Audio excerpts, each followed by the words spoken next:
But this callous hands working this red dirt land, picking up scraps and broken things, making them work again. Mike will make it, Mike will make it, from the dust and rust and pain. Mike will make it, Mike will make it, something strong from what remains. Mike will make it. You seen me laying in the heat, sweat dripping on concrete, taking your trash, you're thrown away, building tomorrow today. Michael make it, Michael make it, from the dust and rust and pain. Michael make it, Michael make it, Michael make it. Listen, make it. Folks, let me tell you about the way I live. Taking scraps from the junkyard, got so much to give. West Texas wind blowing hard across my face, but I keep on building steady at my own pace. You throw it out, I pick it up, make it brand new. Metal beams and wooden planks, I see right through to what they could become in these weathered hands. While you're sitting pretty, I'm making my stand. Rusty nails and broken glass, that's my gold mine. Every piece tells a story, every scar defines the man I am, the work I do, the life I chose. When the dust settles down, everybody knows. When the well runs dry and the bank says no, I'll be here still, making something grow. Mike will make it, Mike will make it, from the dust and rust and pain. Mike will make it, Mike will make it, something strong from what remains. Mike will make it, Mike will make it, till the sun burns out again.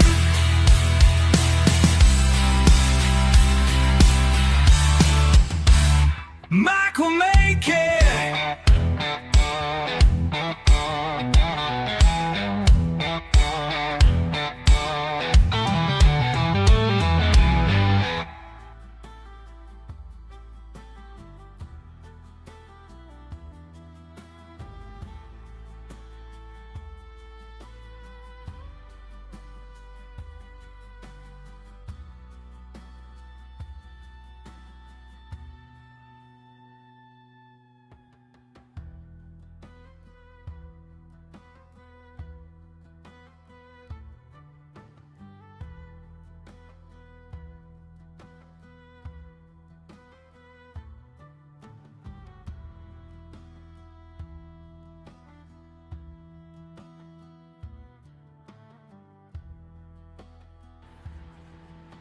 Take two. Ladies and gentlemen, once again, welcome to the one and only live stream with an agenda of having no damn agenda whatsoever. It is the Saturday Night Show. My name is Mike. I make stuff. And there's a whole lot of new names that ain't normally in here. There is a new group of people. I see Rasmus. I see Shoops in here. I see Johnny. I wonder why they're here. Can't hear me. Hold on.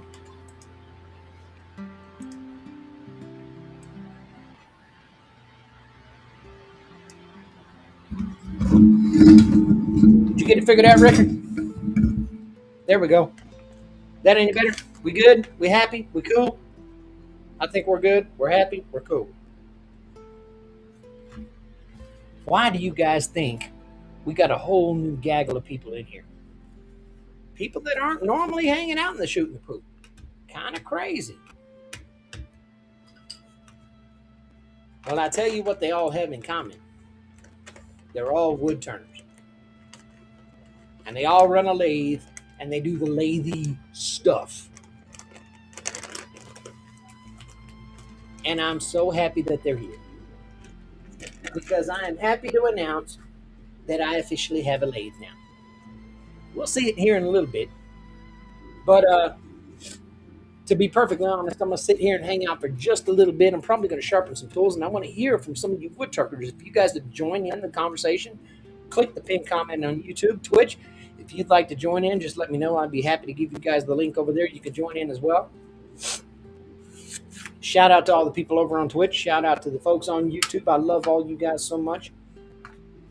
But I'd love to hear some of the preliminary stuff you guys got to add. I'm sure you guys got a ton of advice. Yes, thank you for that, Sword. I appreciate you, friend. Really do. If you if you can get some more people in here, I ain't even mad about it because I'm loving the Twitch community. I hope I can get that thing moving a little bit better.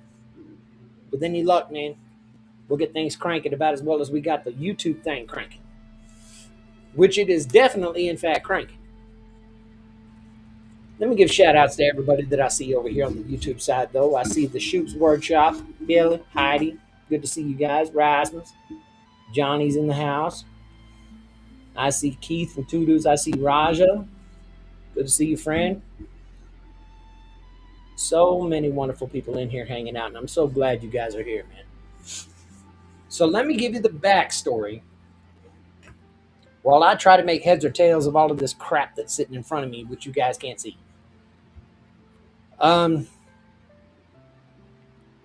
As you guys may have known, if you've been keeping up with the channel, I've been chomping at the bit to build my own lathe for a long time. And I built a couple prototypes. I got proof of concept. It's all working. And then I opened up Marketplace.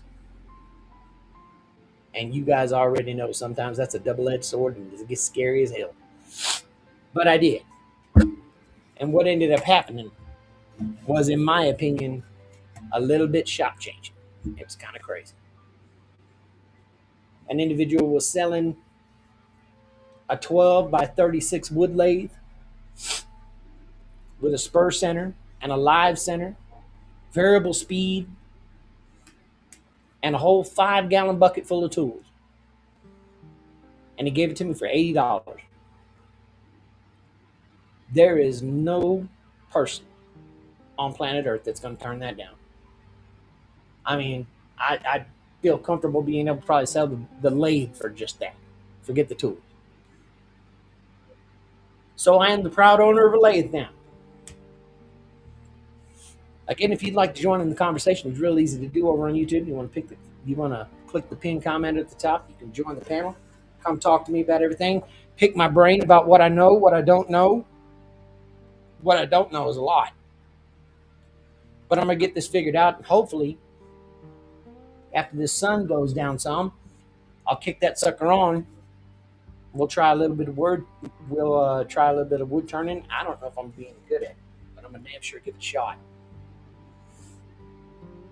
It seems like the more I talk to wood turners, it seems like there's no advice that just makes sense. Just giving it out. Oh, shoots are here, so I got to. I'm not going to keep it on because it's 100 degrees, but damn, there you go. We are poop shooting. There's no hard and fast piece of advice that I've been able to get. It's been more an amalgamation of people saying, it's something you got to figure out. It's kind of personal preference. It's something you got to work around. You got to play with it. You got to, do all them kind of things. Which I get that. I do. I learned many new skills and new disciplines that way. Apparently, that seems to be the nature of the beast for wood turning and lathe work. If that's the case, then I'm completely cool with it. But the first thing I got to deal with is these freaking tools. I literally, I'm sorry. I'm going to bake if I wear that damn thing. So I'll kind of give you the summary rundown. There was a whole 5-gallon bucket full. Rasmus says he bought one of them Amazon Chinese mini lathes. I thought about that. I really did. And the more I looked at what this guy had done to these tools, the more confused I got. I mean, I could literally sit here and just load my arms up with all these freaking tools that he gave me. And I think at the end of the day, the hypothesis is that he decided what he was doing wasn't necessarily working. So maybe if I buy another set of tools, maybe that'll make things easier. I see the chutes out back. We get them added in. Hold on, Bill. I got to rearrange shit.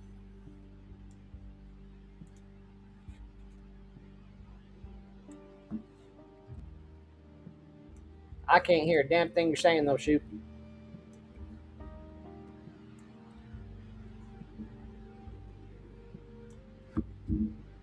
Try to talk again. I can't hear you, though.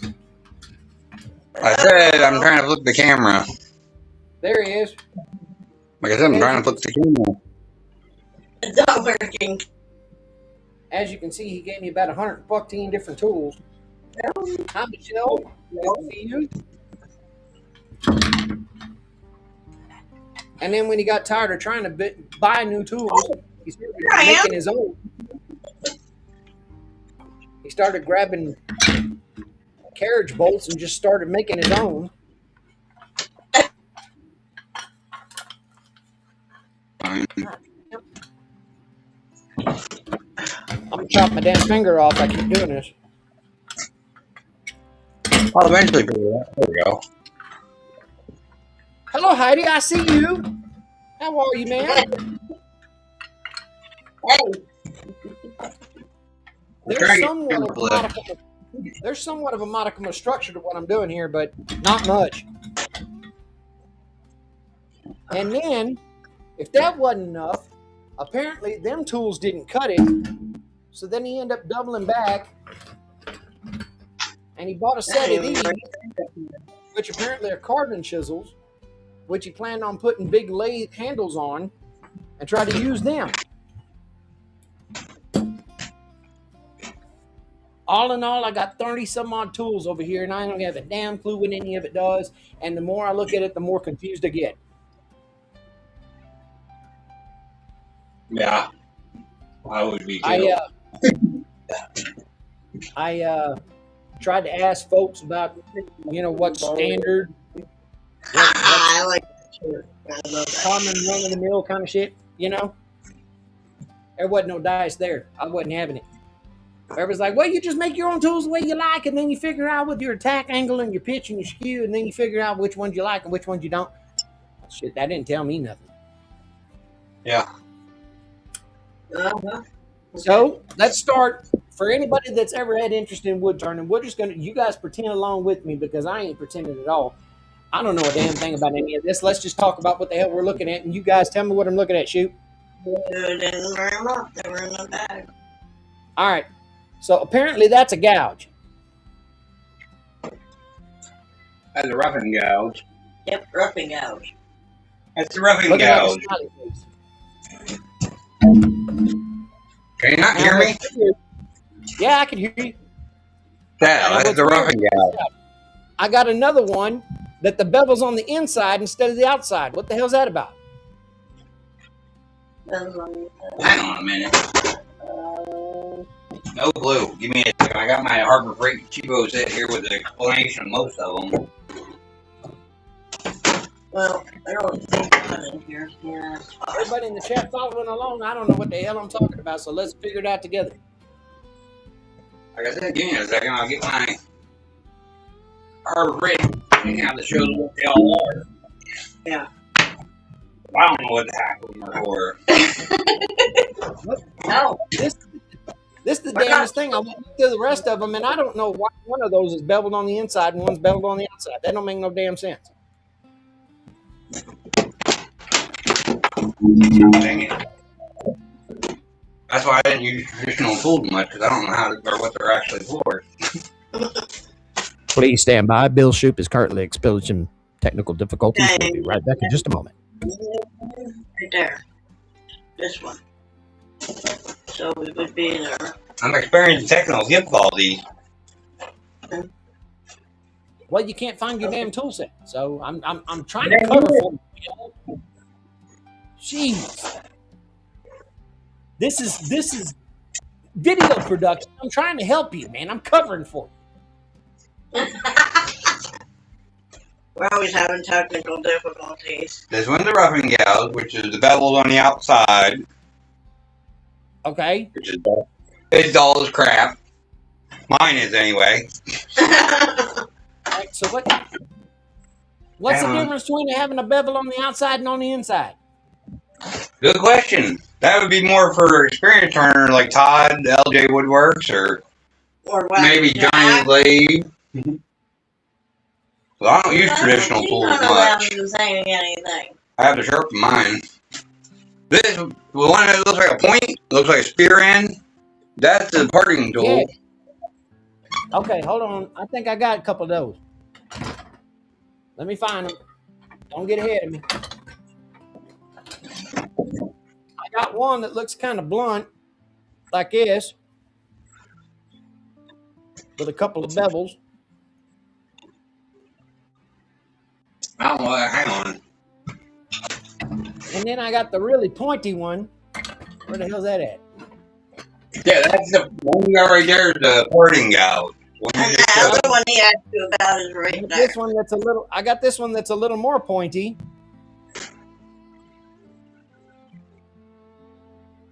And then that's another parting tool. That's the smaller keep digging. Well, he can go off than you do, so I got another one here that's super pointy. Super pointy. But is it curved? Oh, that's another parting tool. All the ones like that are parting tools. Those are parting. They could be different size tips and all that for doing different partings. This is just a basic crappy parting tool. Like I said, it's a cheap harbor rate for that. Love Raja. Then this one here, I don't know if you can see it. It's got the bevel. This is a round nose scraper. Oh, I got one of those. Hold on, I think I got a couple of those. There goes one. A little one. And then I got a bigger one. I know that. Yeah. Where's it at? There's another bigger one.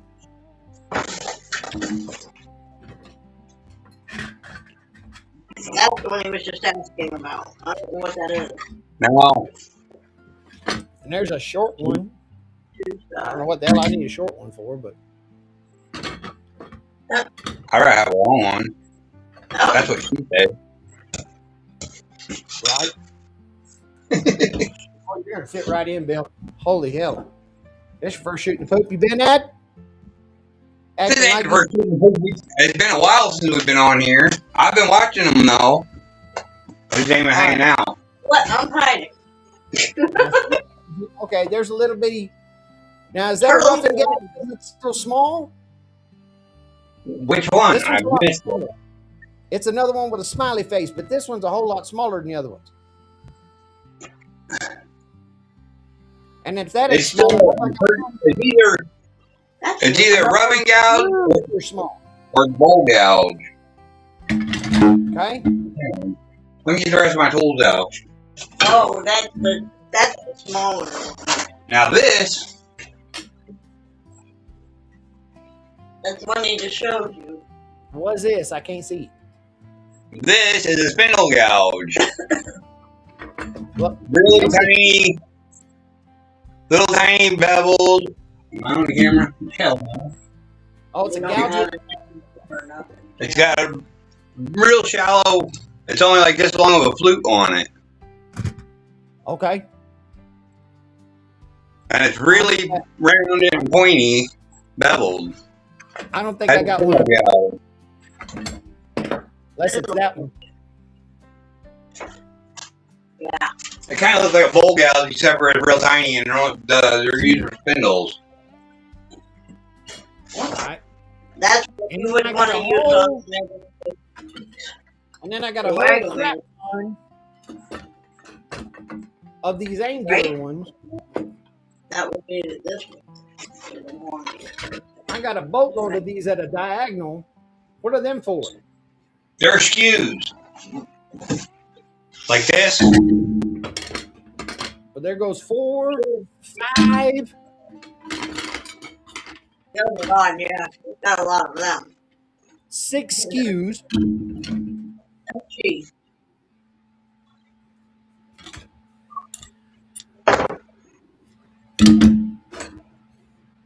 This one's And weird. the one you asked earlier, this one, that That's a better scraper, the one that has the like V shape. It's pointing at you. Rusty! What's up, friend? How the heck are you? I am trying to figure out the lathe, and I'm not very damn good at it. And then we have a small. Hey, Rusty, what's up? I think we got an echo going on What are somewhere. y'all doing? Yeah. I'm trying to make details of all these damn lathes. Look at here. I got the missus out here with me. Hello, Ms. Rusty. Oh, there he is. Out there supporting her trophy husband. And then this is a bowl gouge, less of a point to the tip of it. The bowl gouge ones. I turned the volume down so I wasn't having an echo. All right, I got a weird one. I don't know what the hell this is. This one, the whole blade is diamond shaped, but then they cut a V on the end of it. Huh? So it's really sharp on the side. It's sharp on the sides too. I have no clue what that one would be for. I have no clue. You definitely need somebody like Todd from LJ Woodworks or my Honey's Handmade in here. Maybe 77 Rockets, maybe, or Jeff from 2 Minute Tips. I don't know. And I don't know. Somebody put a rod block on the end of it to make a handle. And then it's this little goofy hook. Yeah, I wouldn't know what that's for either. That's a small one. There's Johnny. Johnny, show it again. Hold on a minute. Oh, Let me find it. The hook one, I don't know. I guess the other that use it, if they better tell them what Give me a they second. I got to run it down. There's a big ass pile here, Johnny. Like I said, I go by one that I have them that came with my kit. Okay. So that thing is diamond shaped. See?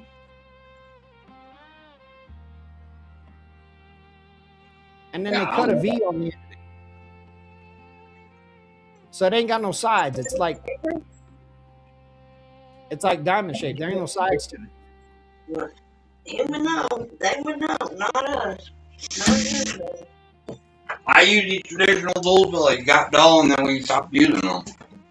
Right. They're dull. I think it's safe to say I ain't got a damn clue what I'm looking at.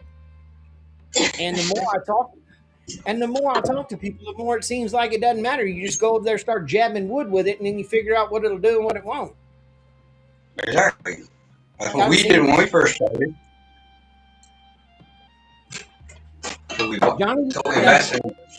you got any tips or insights? If you want, you're more than welcome to click the pinned comment at the top. You can join us up here on the chat if you want to. But I don't have a damn clue what any of this is. I guess I'll just keep poking and jabbing at whatever the hell's coming in front of me and see what happens. Oh, Rusty's here. I forgot. Rusty, the imbibement of the evening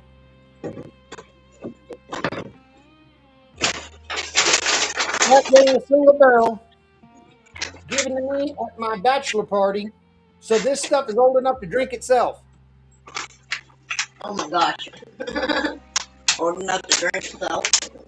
Hey, Mike.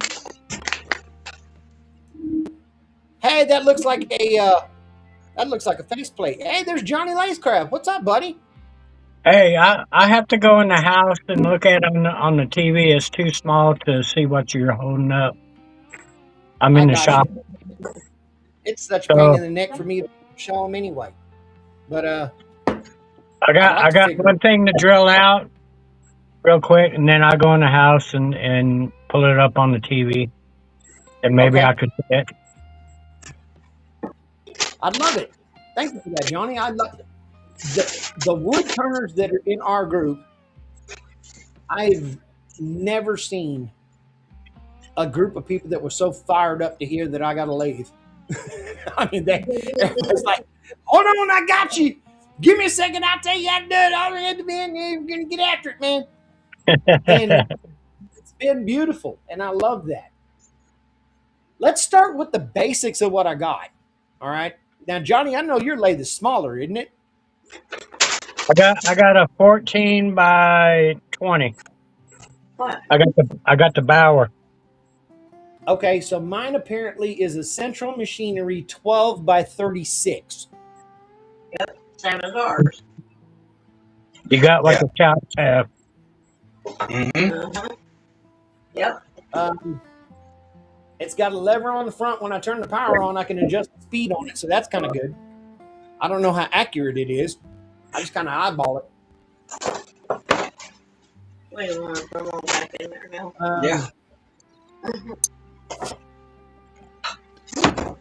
But I figured it was safe to jump in because at the price, like I said, that they offered it at $80, and I could probably turn it around and sell the lathe for $80 and still have a way to make money off the tools.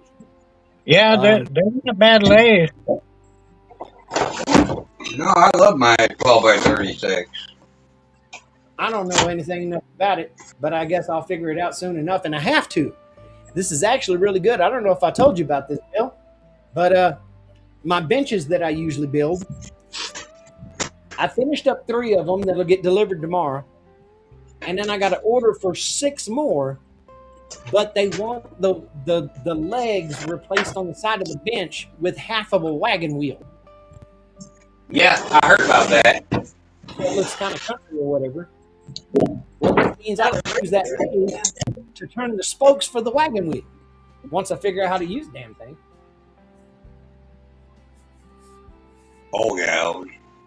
Or roughing gouge, I mean. Yeah, roughing gouge. You think Johnny wasn't looking at you?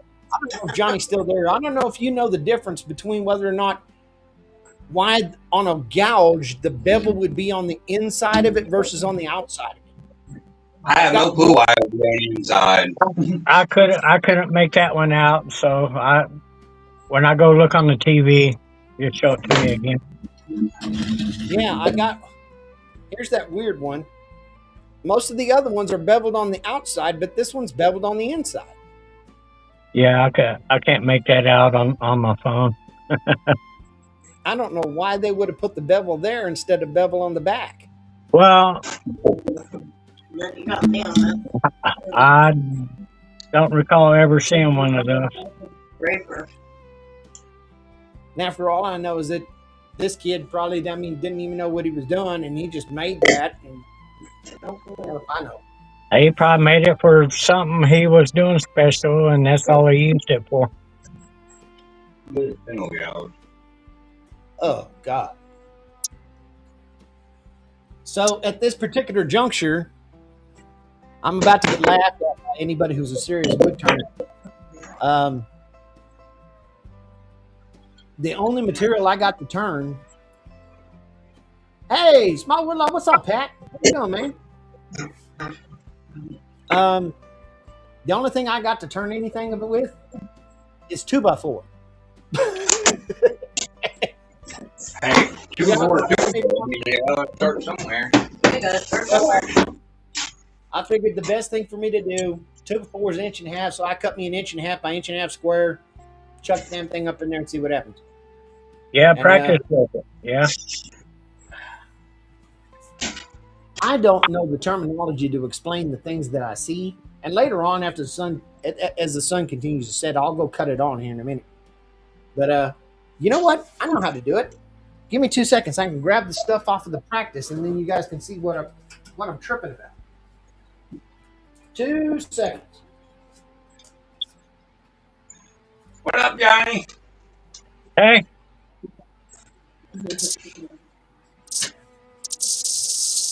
Here we go. I went and got me the insert tool for the tubes. What's happening, Johnny? Can y'all hear me? I think I might be doing something wrong. But if you look, all the stuff coming off the lathe is like fur. Hello.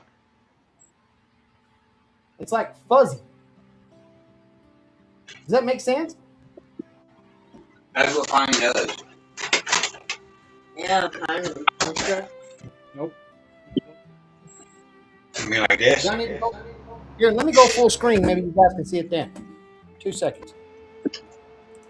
The problem is everything that comes off it is fuzzy. It's like fur. All right. It's literally as soft as fur too. It's weird. Well, we can't see it because you got the other cameras in there.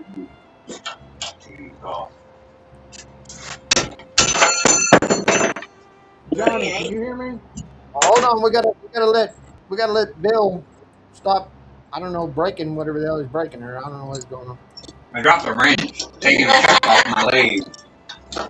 Drop the wrench. Here, let me go in the house so I can put you up on the TV. That sounds good. I'll see you in a minute. All right. Let me see if I can get out of this some kind of way. I'll call you out and then you can come back in. Hey, Mike, can you hear me? Yeah. I can Okay. hear you. All right. It wasn't working for whatever reason, but now it is, maybe. I mean, it's kind of distant. I think the phone's. I think the other mic's picking you up.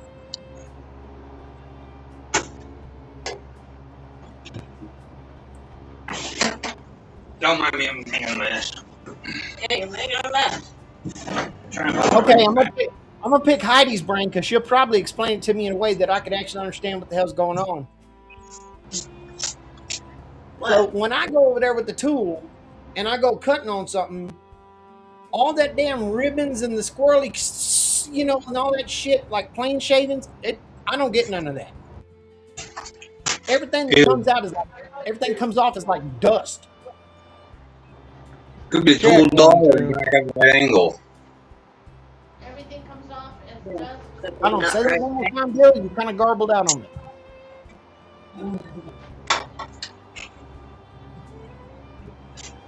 I don't know if you heard me or not. I don't know. Who knows? Rusty, I hear you talking like about 20 yards away. I know, that's crazy. It says it's picking it up on this microphone that's on the camera, but Well, keep walking around. I'll tell you when I can hear Hello? you. Right. That was a little better. Anybody hear me?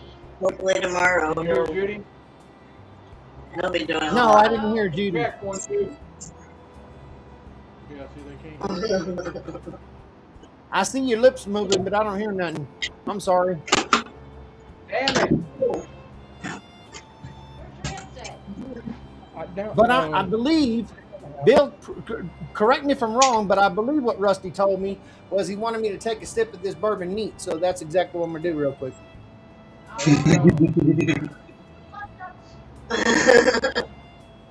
I'm trying not to talk. There you go. I don't want to interrupt people.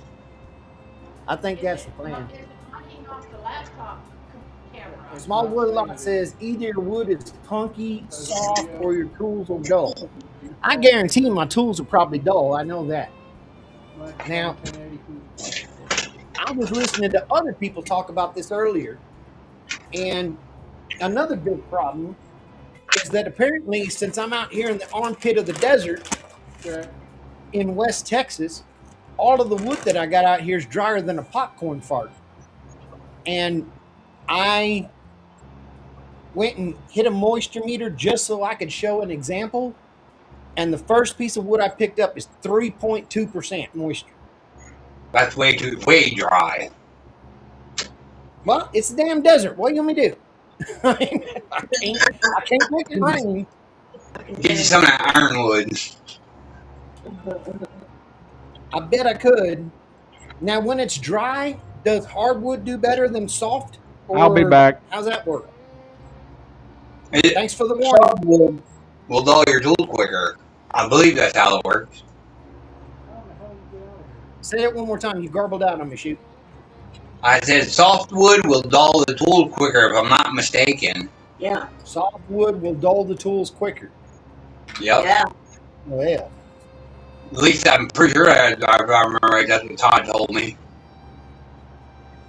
and I kind of figured that the dryness of the wood was having something to do to screw with me because, listen, I'd go put like I'd go put a square in there. Like I said, I was cutting those, inch and a half squares or whatever, right? And when it hit the corner, hell, I wouldn't take a chip. I'd knock the whole damn corner off, man. I'd get splinters 4, 6, 8 inches long that come popping off that damn thing and go flying off. Yeah, you got the wrong angle on the gouge or whatever you're using. Pat says, "Hey, there's black and short." There's Mike D. He's the explainer. Oh, there's the man I need to talk to. Hold on a damn minute. Pat wants to see the setup. So let me crank this damn camera around so you can see what the hell's going on. Mike, we're having a wonderful time laughing at my ignorant ass because I don't know what the hell I'm talking about. Yeah, I don't know much about anything with traditional tools either, so. Nope, 2 seconds. I'll flip it around. What up, Mike D? Y'all see that thing? Yeah, we see it now. Oh, hold on a minute. Let me, now that the sun's set a little bit, I'll crank the door up. We'll try to focus this camera. Did I mention I got 10 pounds of shit stuffed in a 5-pound bag in here? Yeah.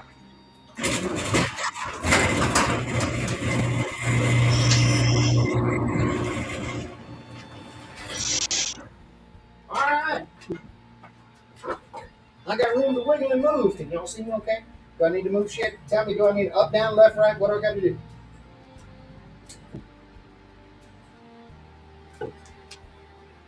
Can y'all see everything okay? Making a beating stick, are you? I'm over there cranking on shit. I don't know what the hell I'm doing. So I thought the first thing, I heard people talking about roughing gouges. I thought the first thing I'd try is grab one of them gouges, jab it into this stick, see what happens. So, oh, get your notepads ready. Y'all about to give me all kinds of help. I'll crank this sucker on and we'll see what happens. Hey, rearrange yourself so you're on the other side of the screen. Say it again. Cat's blocking you. You want me to make it bigger, you said? I mean, you may have full screen if you want for a while, Yeah, exactly. so people can see what you're doing. All right, let's do this. Hello, Steve. All right.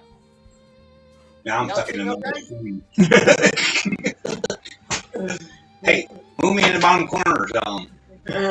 You're got us watching the lathe. Okay, so we got to watch you watch the lathe. Yeah, hold on. 2 seconds.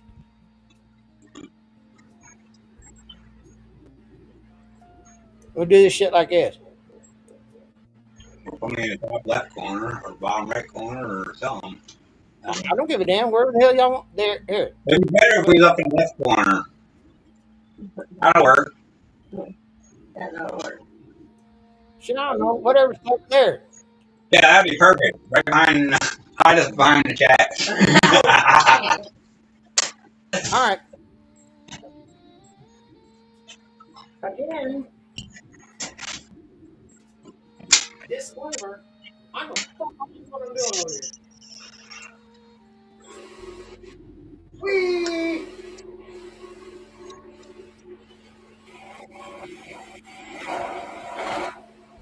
Flat rip tater dip. Hold on. I need a different one. That ain't cut for shit. You can't run that with it either. I don't think. Here we go. Shoot me back with me. Because I can't see shit.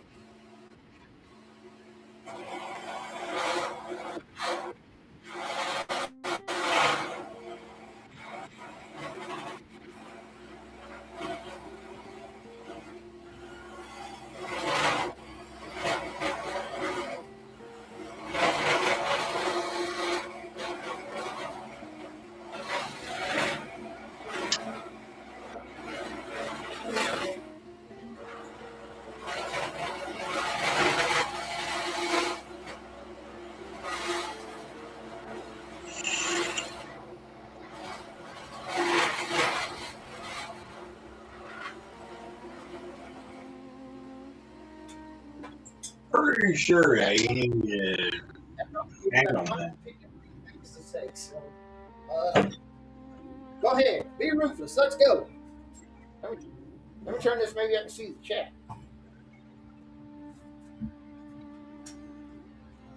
Yeah.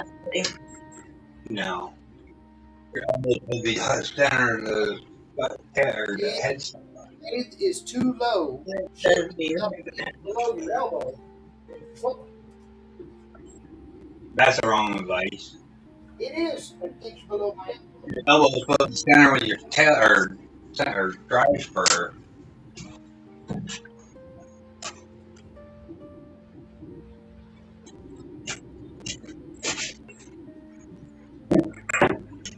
That's all you got is speed.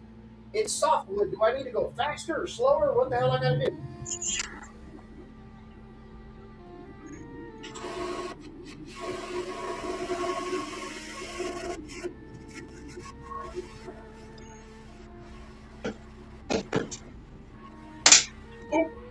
Go to the way. And as Mike says it, I'm going to mock Jesus.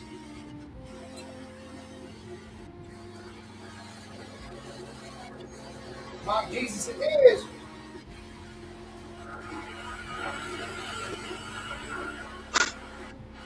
You run that mock Jesus.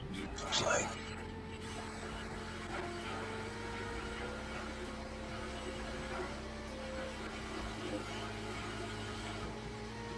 It's like the only thing coming off this damn thing is gut. Like,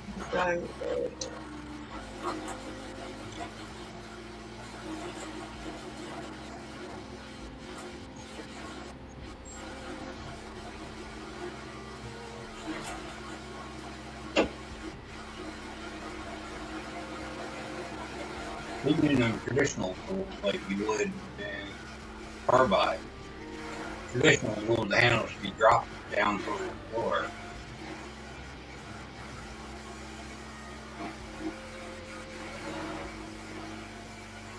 You can't hear me because it's in a lathe, but traditional tools are supposed to be a handle, like a pill. Pretty sure I'm right. Say it again.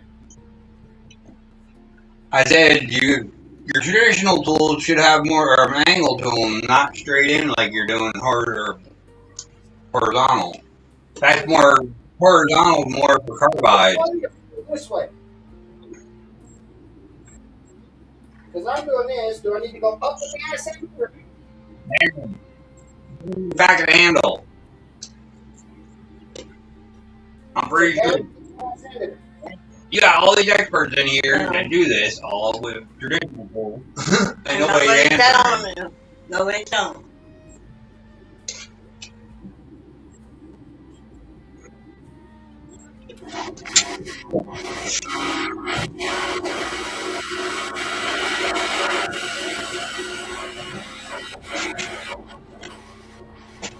Hold on. Then the angle's all wrong in this damn thing because that means I can't even cut that one. Once again, that's wrong. What? Okay. I don't know where you got it in reading from. All right. The height of this thing, okay? Hold on.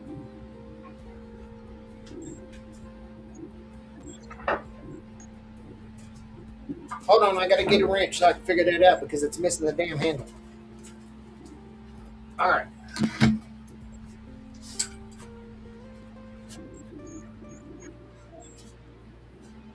All right.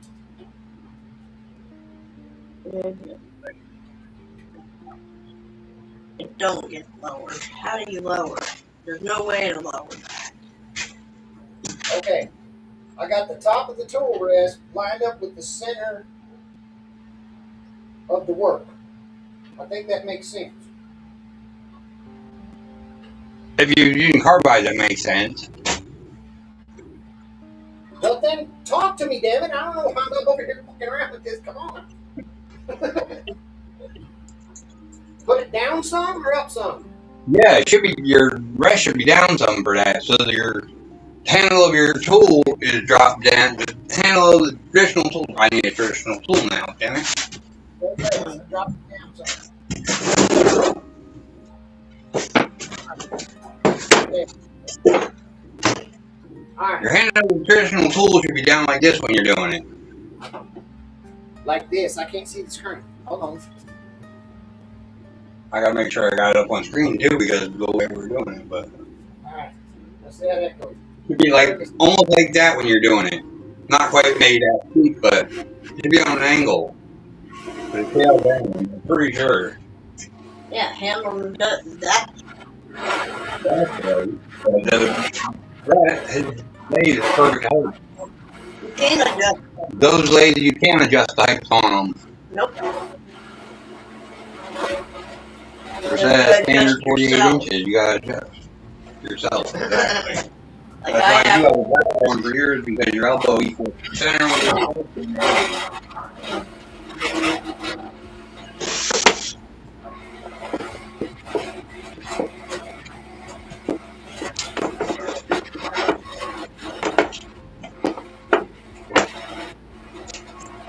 It might be the damn lathe, the tool, whatever. But that's all I get. These damn fuzzballs. I said, dip your handle, back of your handle down a little.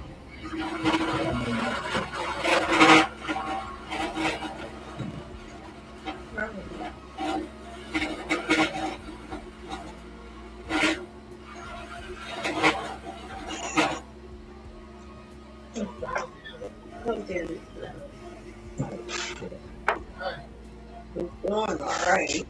Needs to be Yeah, over you're here. doing it. Okay. Or now, like I said, take them. Figure it out. Takes time. Took us time. I didn't learn it in one day, that's for sure. Technically, you did. But you can't stop talking like that.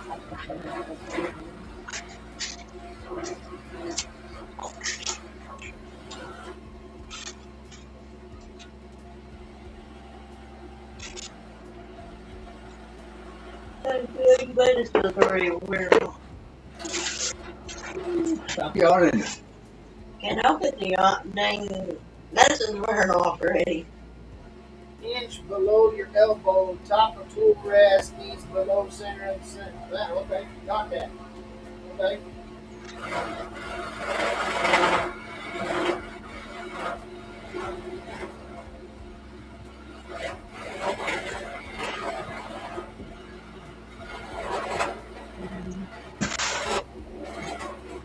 Okay, apparently that was the rough and gouge. Let me grab another one, see what it does.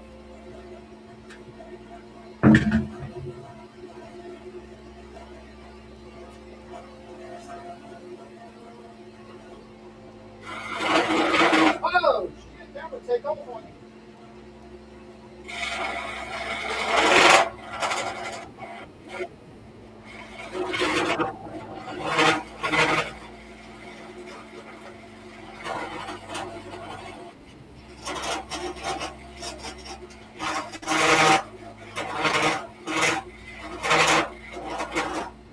That's looking pretty impressive.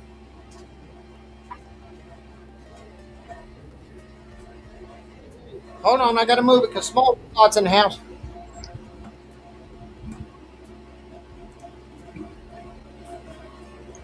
All right, Pat, listen, when I go over there to go to the lathe, I can't see a damn thing you're doing, so you're gonna have to talk to me and I'll be able to hear you through the stereo.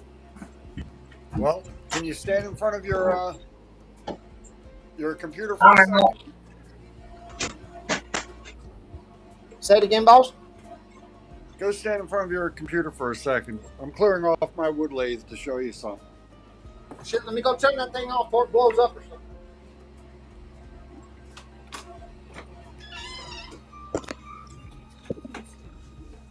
I just joined a line.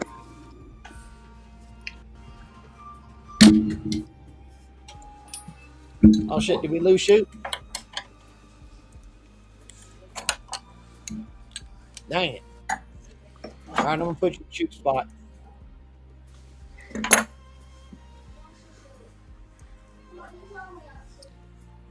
Are you at your computer, Mike? I am at the computer. I'm sitting here watching you. All right. I can't go ahead and flip my camera around here. Oh, well, maybe I can. Nope. That just shut me off.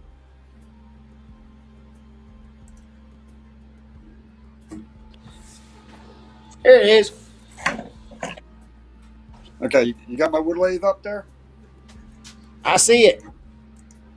Okay.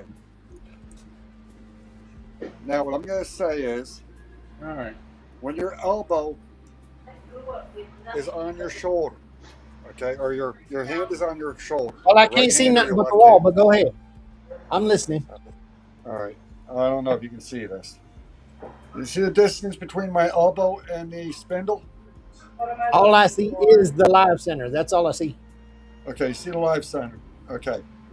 See my elbow in there? Yes. Okay. That's almost correct Frame, but yes. for your height of your lathe. It's going to be different for everybody. Okay, from the ground. Mine's set at 43.5 inches. All right. Okay. You remember when I went through and restored this whole thing? Now, when you're approaching your wood, when you're approaching your workstation, all right, I don't have anything chucked into this, so everything is loose. But instead of your tools and gouges coming in horizontally like this, if you're using a traditional, you need to be angled up a little bit. So you want Okay, your that tool means rest down a little for me to bit. interject, that means I need to add some more angle to all these tools because they're ground with maybe a 20-degree bevel on them, maybe 25. It needs to be a lot steeper then, don't it? Not really. Because if I Not cock down really. that hard, then the bottom of the tool bevel smacks into the wood, and the blade ain't even, or the sharp You part need ain't to even hit. clearance. You need to clearance the back of it better. I don't have any of my gouges in here to show you. All right, I'm going to switch my camera around again. Okay, All right. A quick audio check. Can you all hear me now? I Yeah, can we hear hear you you. fine. Okay. Thank you. Good deal. I'm gonna be behind you both times. All right. I'm going to see if I. Nope, that's going to turn me upside down. How do I make this All right. walk?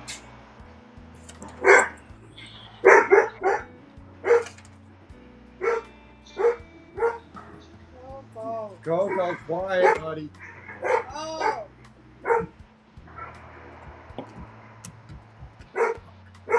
I'm going to take a second and I'm going to go out to my shed and grab one of my tools. Okay? And while you're doing that, I think another thing that might help that is I'm going to pull that piece off and then hold it up close to the camera so you can see the finish on it. And maybe that'll give you some other clues or some other crap I'm doing wrong. Okay. Well, the main thing I saw is it looked like the lathe was actually too low. It looked like the tool rest was too high and you were going in at the wrong approach angle. Yeah, that's horizontal. I mean, that's all I know. Yeah. You don't want to be horizontal. You want to be like a, I'm going to say like a 12 to 13 degree angle going up. And you want to remember that your gouges do not go flat in so you're looking at the full belly of the gouge. You want to have it so you're cutting at one corner or one edge of the gouge and working it. I see. Okay? I'm learning valuable stuff here. Yeah. I got that little lathe. Well, we got the two lathes, the little one and the big one. And as soon as I can get a place set up, that thing set up.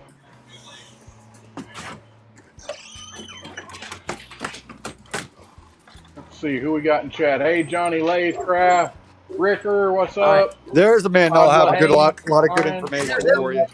Legina. Hold on, let me cut this loose. Take this thing out. Because I don't think I'm cutting this thing with the lathe. I'm just tearing it to pieces. See? Hey, nobody wants to hear your background. Yeah, okay, quiet. What?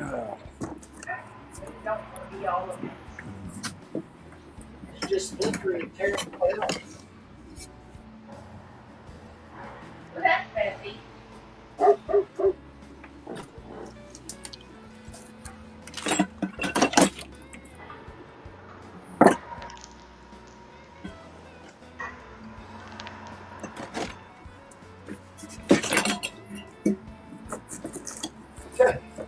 Chicks like teaching card. Well, I need.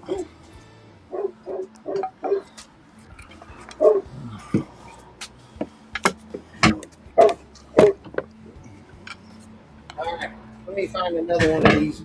Maybe that works a little better. Here's a skew. Let's see what that does. Say hello, Yokai.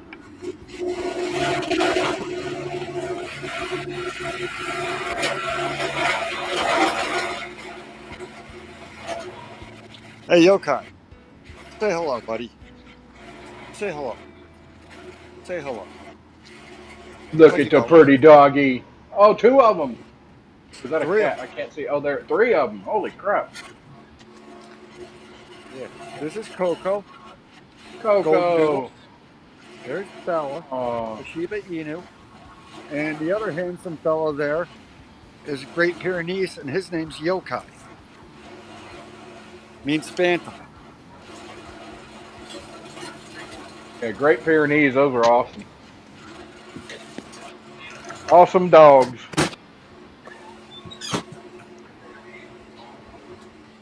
LJ said if you're not starting down. Okay. I'm sorry I'm moving around and destroying the You're fine. video. You're fine. All right. There's a will that do? I'm that be working that? on something less than a thumbnail here to show you. All right. That's a little bit. All right, Mike, are you back at the computer? No, you're back at the lathe. No, I brought it. I gotta find my. Okay. I'm here. I'm watching. All right. You see the back of my gouge? Yep. That's got a whole lot steeper angle than the one I got. Yeah. Okay. That's what I use on my tools when I'm cutting. Now, you're going to find that there's different angles that'll work for different things. No exact set angle. Okay. Okay. But when you look at the inside of the flute, okay, in here, when you're cutting, you don't want that flute facing straight up. You never want to do that. That's going to give you a small, fragmented, dusty cut. You want it rolled a little bit. You want it being like you're shaving the wood at an angle. And you always want to work from the solid to the loose, meaning from like the center of the project towards the outside. The supported wood you want to work with. Okay. Versus the unsupported. First thing is I got to go regrind this thing because this thing is way too shallow. It'll take me but a couple seconds. Chisel grinding, I'm kind of good at it.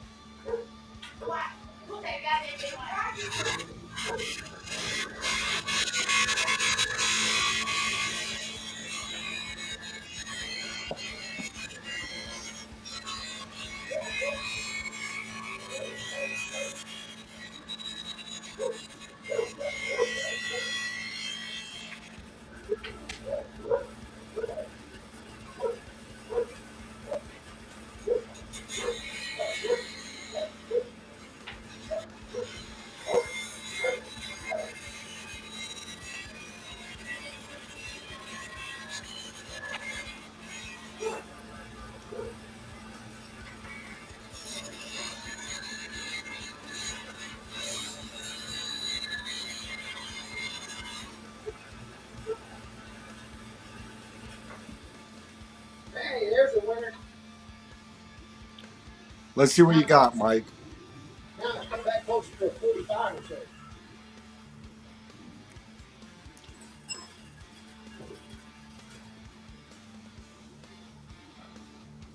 All right. Do yourself a clearance. Do yourself a favor. Go to the back edge, the lower portion of your gouge, right here. Okay. This part. Yeah. Okay. And shave that back just a hair. Got it. 2 seconds. Okay. You're giving yourself a little bit of clearance there.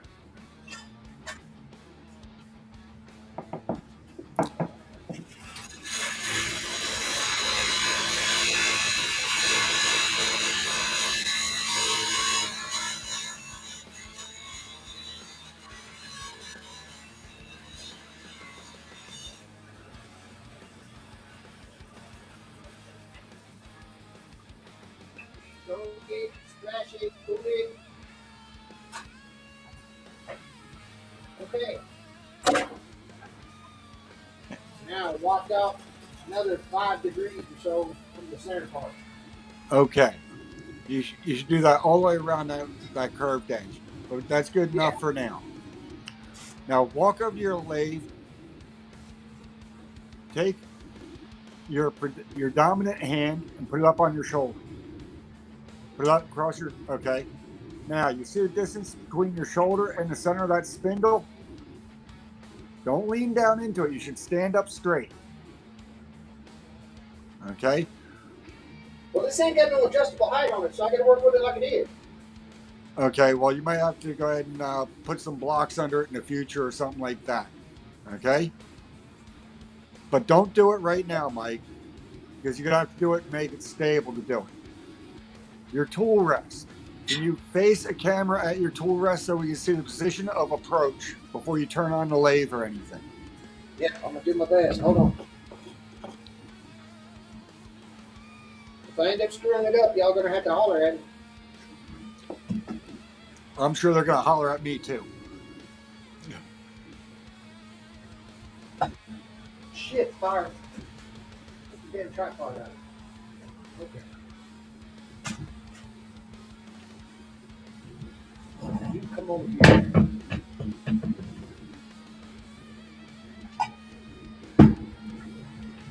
Alright. Computer's going to sit on top of the plane.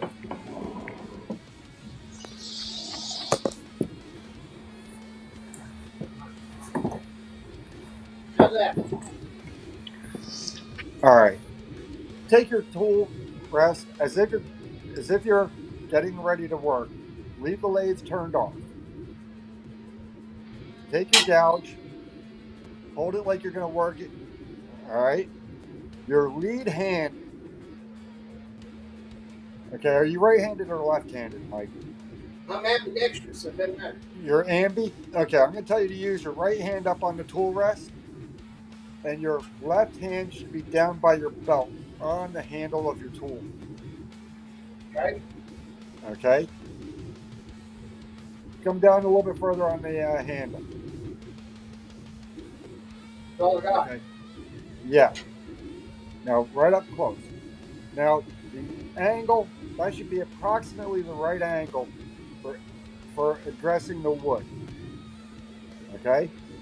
Now, let's see how the flute of the gouge is through the wood. I got Professor Rusty's camera in my way. So you want me to, hold on. Rusty's camera's in the way? Rusty is in my way of seeing the way that you're approaching the... 2 seconds. I got to move shit around. Understood. All right. Here we go. All right. Perfect. Why? I'm learning lathe turning. Okay, you see how you have your flute straight up? Roll it. The direction you're going to work and pull your wood. You're going to work from the supported grain to the soft grain. Okay? So if you're going to pull towards you, the supported grains are what has the longer fibers of grain going out towards your center. Whether it's your tailstock, live center, or your spur center. I don't know what that is. I think I figured it out. So I'm going to go this way. Yes, but you're going to roll your your gouge. Yes, but only so that. Look, Mike, look at me. You only want to catch like 2/3 of your gouge on the wood. You don't Okay. want to actually catch the round bowl of the bottom of it, but you want to catch half of that going across, Okay. and then Am I ready to shave go? to the direction. All right. I'm ready to go.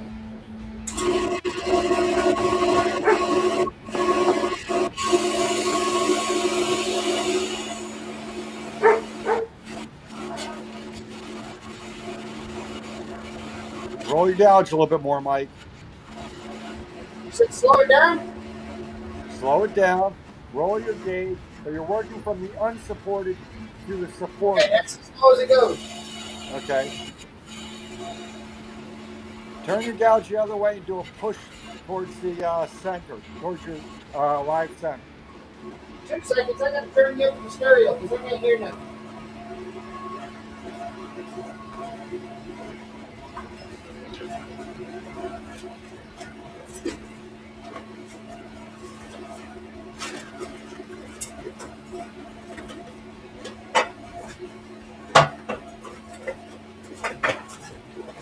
On to the stereo first.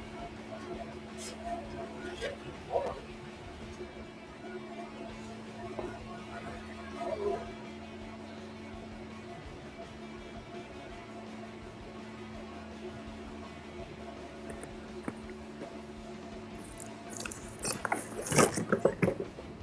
All right, try talking again.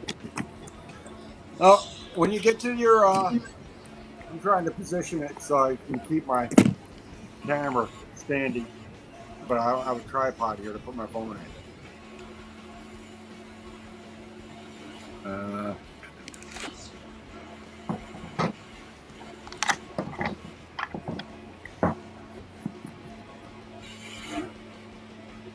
All right, that works a little bit better. What's up, buddy?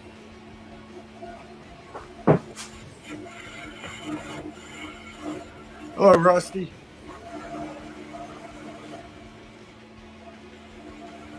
How are you, sir? Doing good. Are you getting any better shavings off there, Mike? He probably can't hear you. Probably not. One more time. Go ahead, boss. Were you getting any better shavings? Yeah, I think so. Let's turn it off. Find out. Yeah, that's looking a little better. It ain't all boiling around like it was over here. Okay. Good to see you, brother.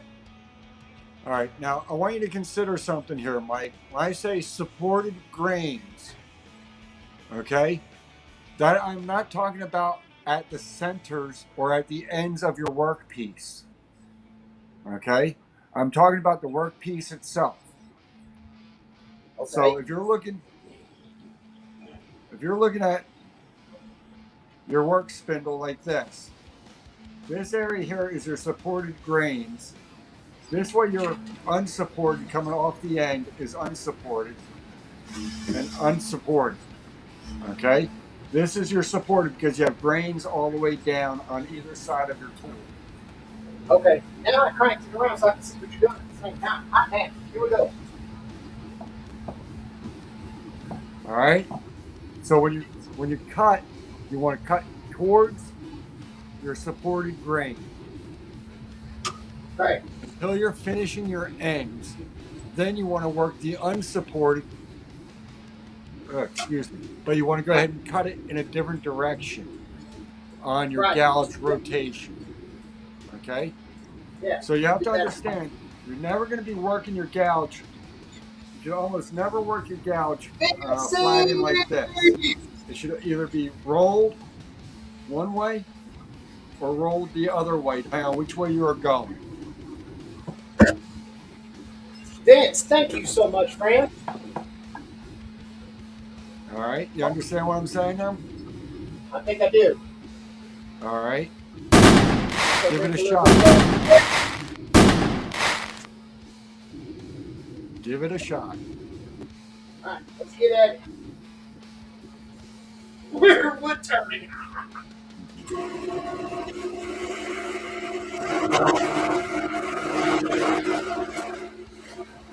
Roll your gouge more.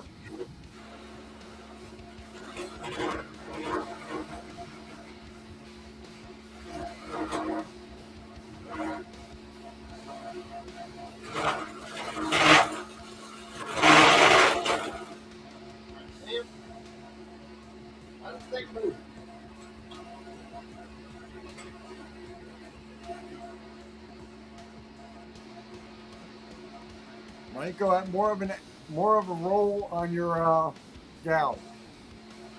Roll your gouge more.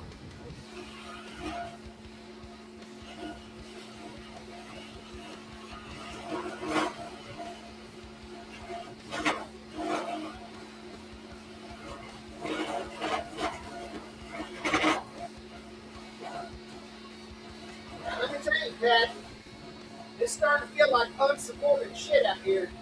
Yes, because it's vibrating and you're further away. Yes, you got it narrow. You got it very narrow there. Come back here towards the tail stop.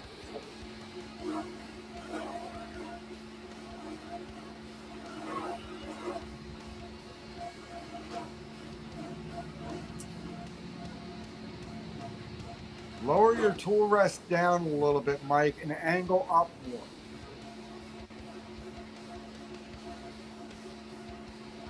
All right, I'm working on it.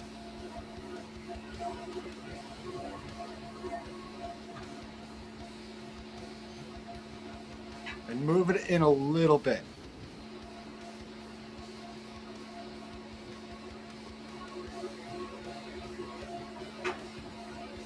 Oh, right about there. Can you move it in a little bit? I'm about to. Out a little bit?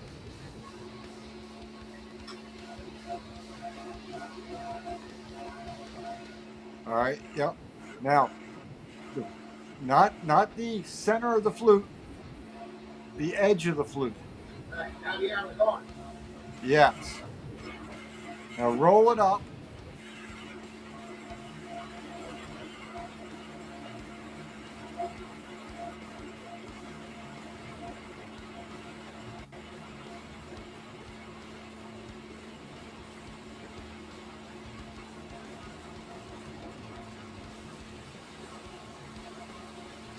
Now push in a little bit and you'll round that end off.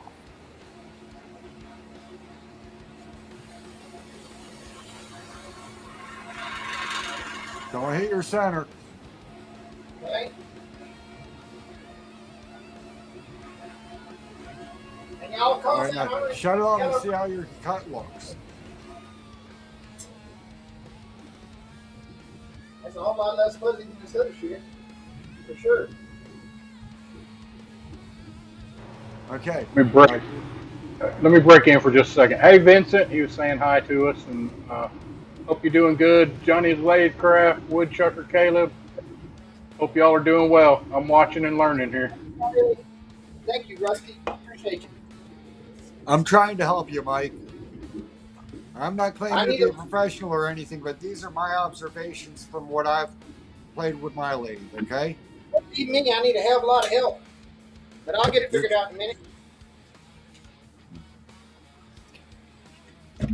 I think another shot at this job. Maybe Rusty Lugnuts there will chime in and tell me if I've told you anything that made sense. Oh yeah, everything you're saying is making sense. I'm learning just as much as Mike. Hell, I don't even know that I could put a piece of wood in ours yet. I don't even know what the hell all the pieces are. But you know, I'm learning. I'm learning. Well, the only thing I can say is the best thing to do is get out there and start making toothpicks.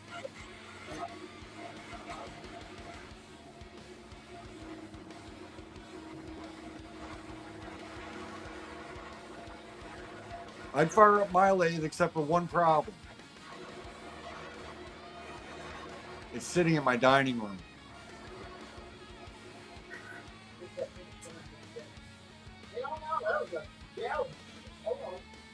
Maybe I'm better going this way.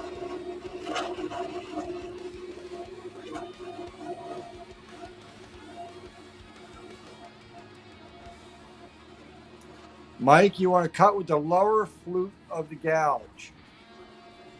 Okay? If you're looking at your gouge, you have the left and the right side flutes.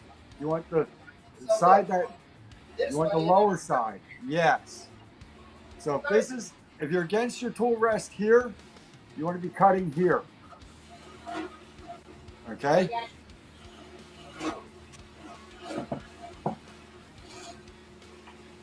Oh, hell, that's impressive.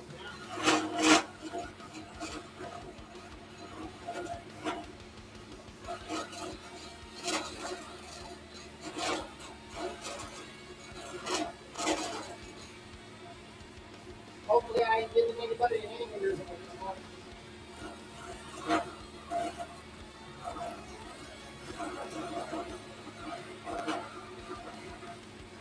Pat, I guarantee you somewhere in the midst of this, there's somebody in the chat going, "This son of a bitch!"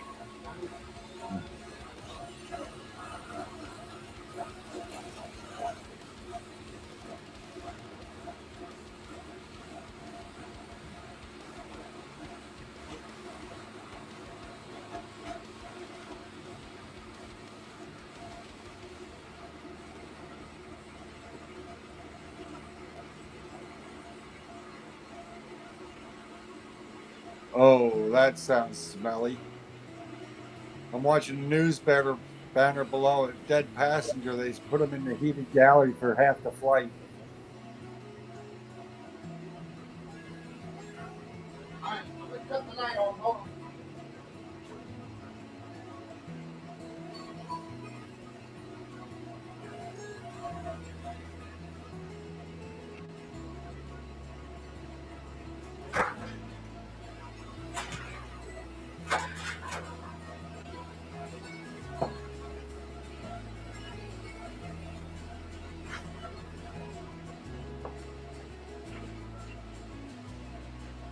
There we go. Ooh, now I see the light.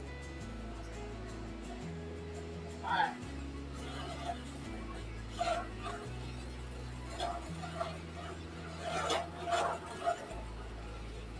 Mike, when the flute is facing to the left, you should be traveling to the left. When the flute is facing to the right, you should be traveling to the right. This time. Okay? Yes. And it should always be the side of the flute that you're cutting with should always be closest to the rest.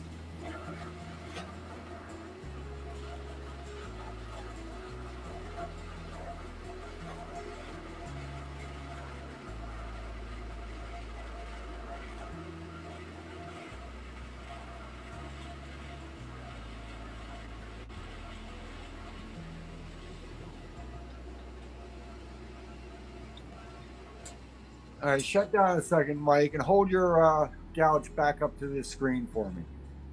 Yep. Just a second. While you do that, you set it that so. Okay. I want to see the very tip of it, as if I'm looking straight in the flute. Ah, great, Todd. Here's the master that will show you.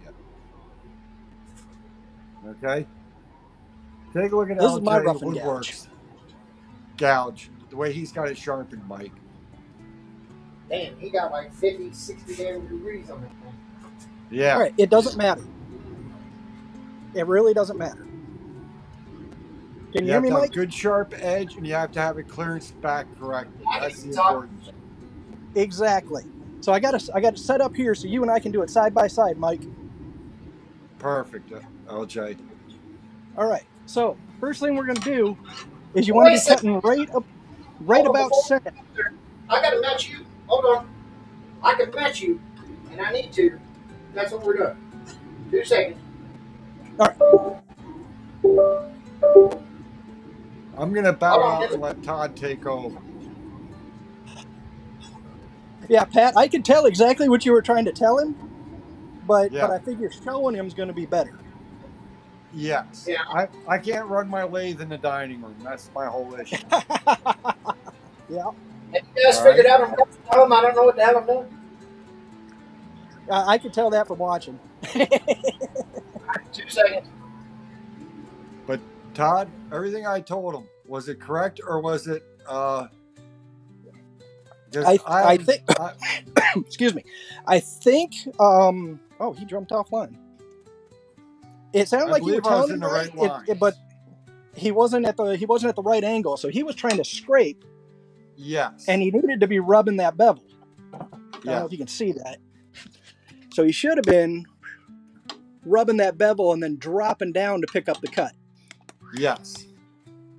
And he was kind of coming in at the height of his lathe is actually too low for him.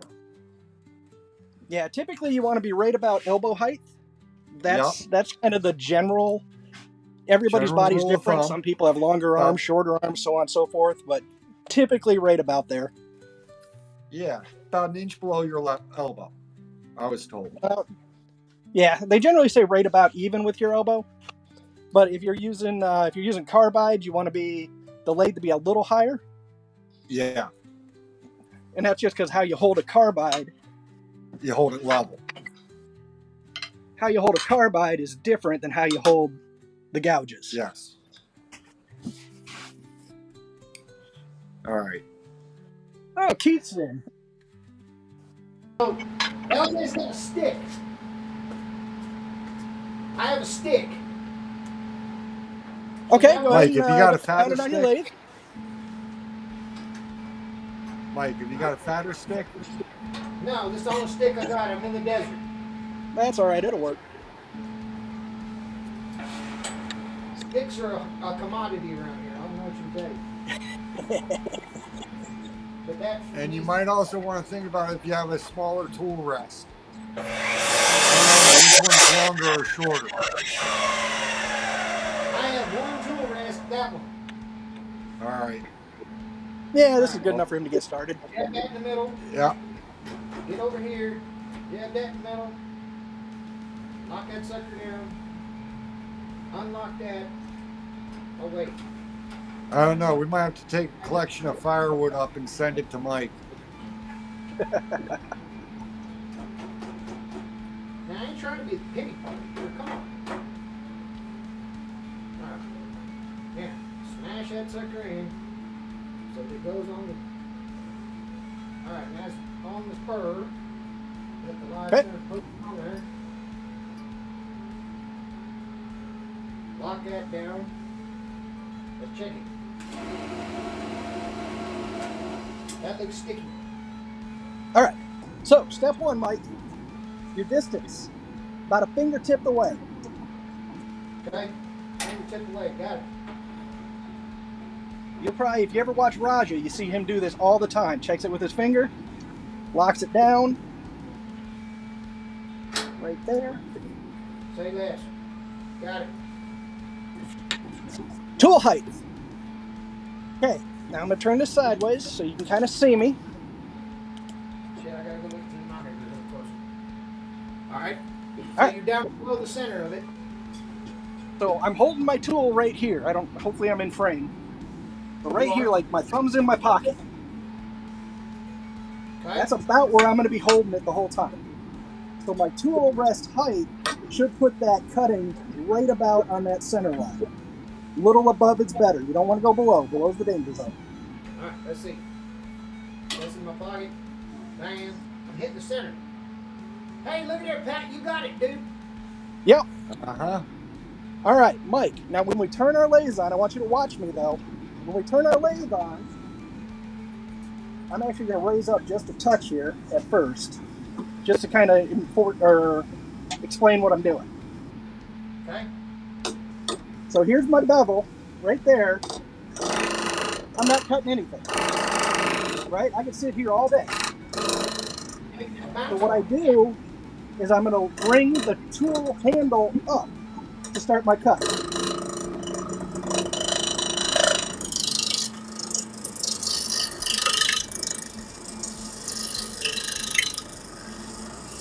Oh, hell, okay. Is it my So- turn? Yeah, go do that.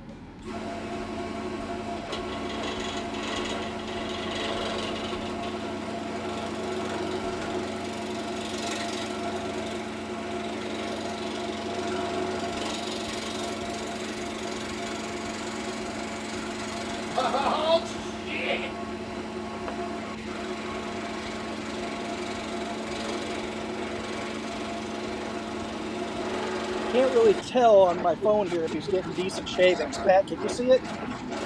I can't really see because I'm on a phone as well. Well, I'm getting a bunch of dust. You should be getting shavings, All right, so kind of resembling that. I don't know if you can see that very well. Yeah, you should be getting shavings right now, and your finish should be pretty good. So if your finish is just coming out real rough,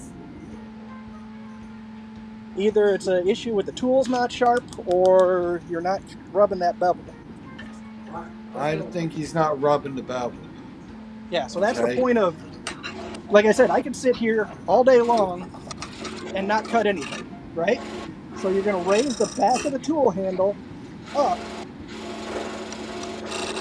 until you pick up the cut right there, and then just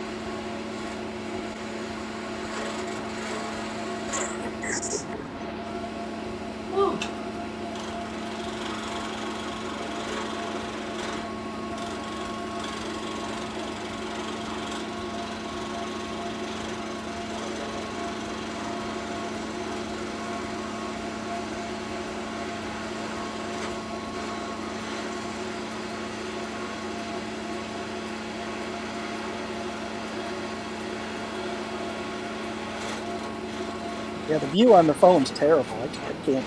I can't see what's going on. Yeah, I need to actually be on my big screen. That and the lighting that he's got on his workstation is not the greatest. And then all of a sudden I got to figure out all kinds of shit.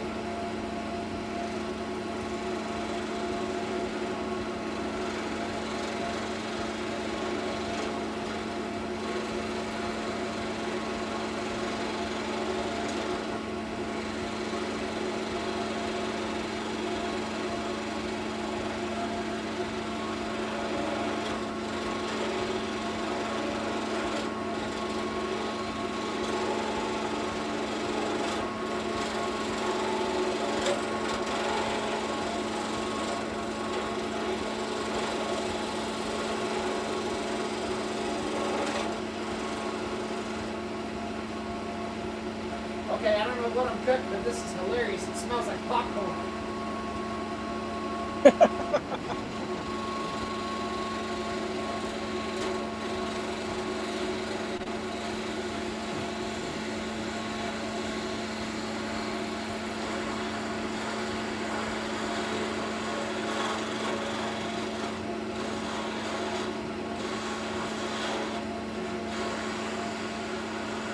Hey, Todd. Yeah. Can you zoom out and show him more of your stance and positioning at the wood lathe?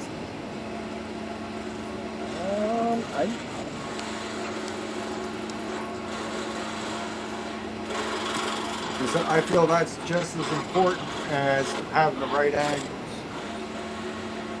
We're fighting with this Amazon phone holder. Yeah.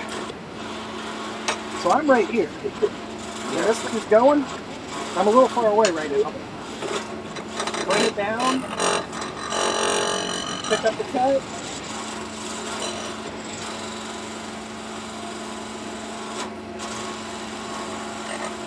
And if you really want to get into it, and this I do this every single time. Up high, down low, pick up the cut, twist in the direction I want to go, Yep. and then go. Working your ends from the supported to the unsupported. If my tool's getting hot, that's a bad thing, isn't it? Yes. Yeah.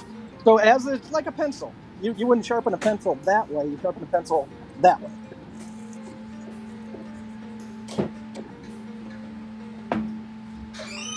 Yeah, and you should be getting, let's see if I can get this, you should be getting nice shavings that are coming off. No. It's all dirt. Yeah, if All you're right, getting dust, Mike, let's see your sawdust that came off. yeah, if you're getting dust, that means you're probably not on your bevel.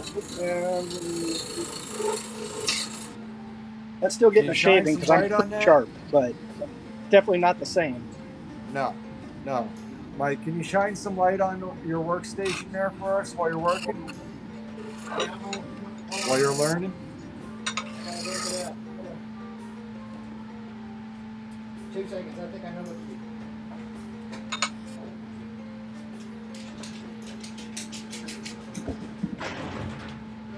Yeah, and you shouldn't really be putting any force into this at all. No, it Yeah, shouldn't let the be. It should tool be let the smooth tool do as the work. butter, just like cutting butter. Yep. Come in, raise the handle, pick up the cut, turn, go right. Alright. Oh. Gotta move that out the way. See if I can lower the door. Raise the handle, pick up the cut.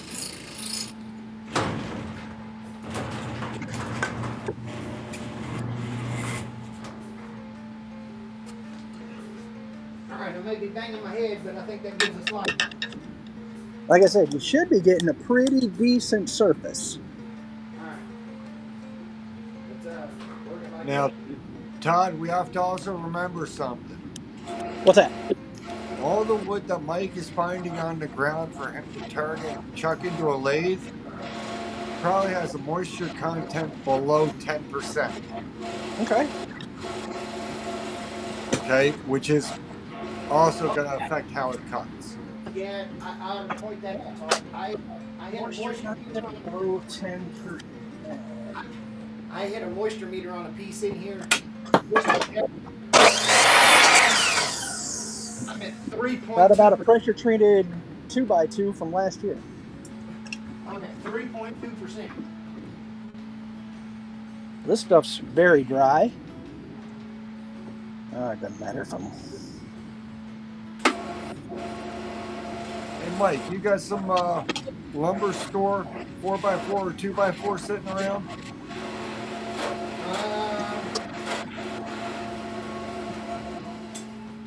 I got some old dry nasty 2x4. Hold on. So Try this to will find a represent 4x4 that. Like I or said, this is just an 3x3. old pressure treated 2x2 I've had. But same thing applies. That's right. Get the speed up. Come up too high. I'm not cutting anything. Come down. There's the cut. Go that way.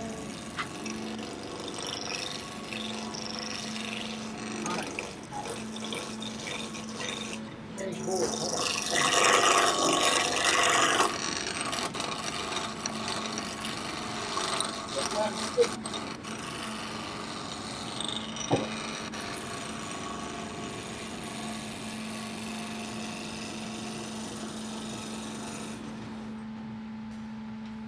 I just took off the edges, so I'm not round yet, but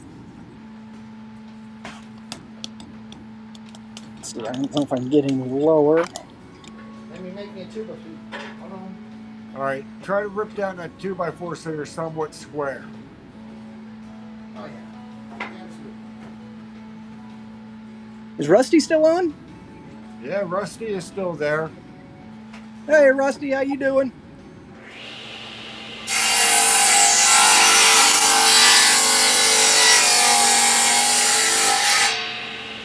Yeah, there he is. I'm doing good. I'm sitting here working on my off feed table. It's took me all freaking day, and I've got the legs done, nearly Nice. all day. 2-2. I'm down. All right, good enough, Mike. Now, Mike, can you give us some more light on your workstation? Not without smacking my head. Hold on.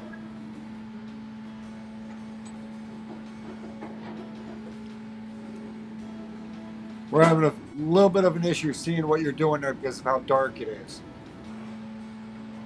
Hold on. Can't see any of the. Oh, hey, Vinny's in. Hey, Vinny. He is indeed. Hello, There's Vinny. Heidi, You see? Amy Jo.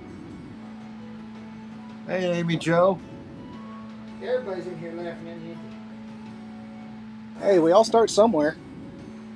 We You should all have start seen with some a of the bunch of disasters I mistakes and had we because I didn't improve have from anybody to there. teach me. I just kind of figured it out and then started watching YouTube videos and watched some pros who really knew what they were doing. I tried to replicate that, failed horribly. How about that? Can y'all see that now? Replicate their actions or their project. I started, yeah, no, their actions. Except I have a 1216 Laguna, and they had probably 3 horsepower Powermatic lathes. So when I tried to take a 5/8 bite out of a project, my lathe about screamed at me. The project went flying off that way. All right, Oh, Mike, Todd. we're gonna do the same thing again. Yep. All Start right. high. I just wish Mike could give us a little Not bit more cut. light.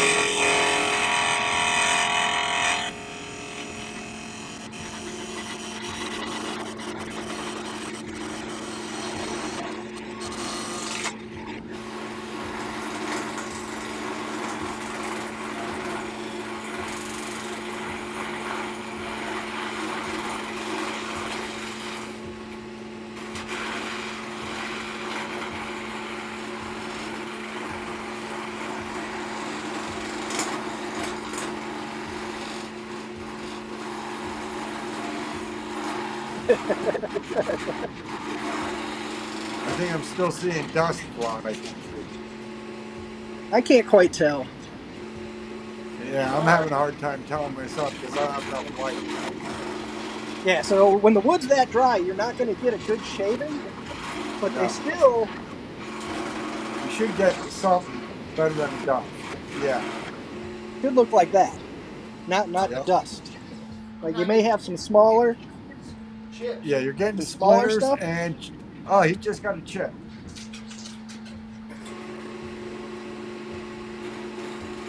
I gotta find a powered cord.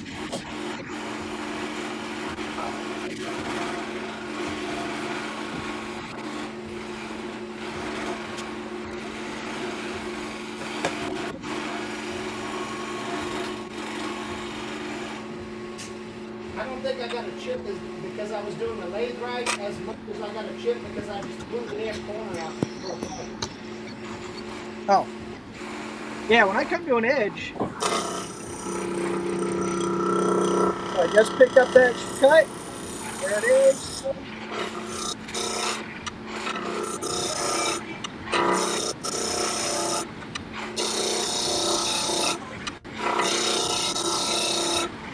I'm on a live stream, Frank. Yeah, I know. I know, but you don't want to broadcast that to the nation. Okay, I think I just figured out something big. I'm over here trying to cut it and I'm supposed to be just scratching. Okay.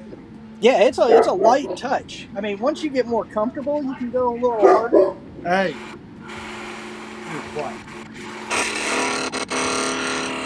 But yeah, look, hardly anything. Want to get daring?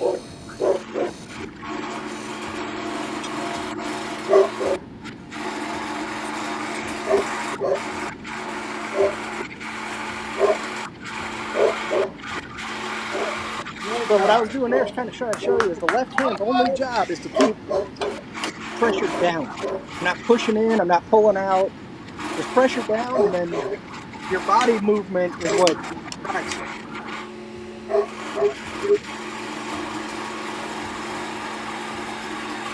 Hey, Todd.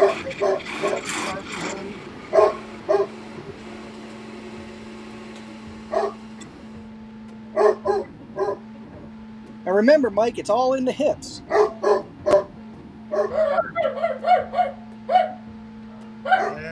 Yeah.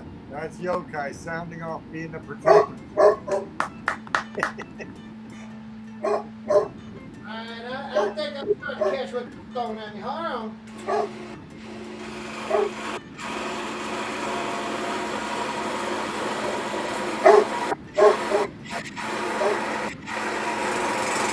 What's up, Rod?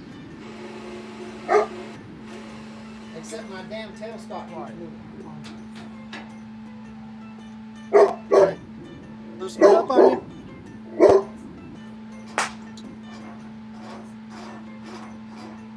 Yeah, Mike, if you can see me right now, like I say, it's all a hip movement. All I'm doing is going from left foot to right foot. And then the only thing this hand does is hold this down. So, just like that. Start high. Always lead with the lower edge of your flute. Raise the back handle.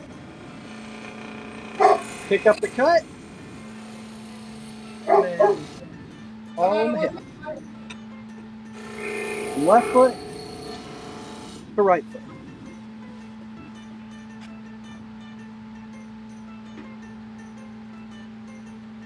All right. One more game.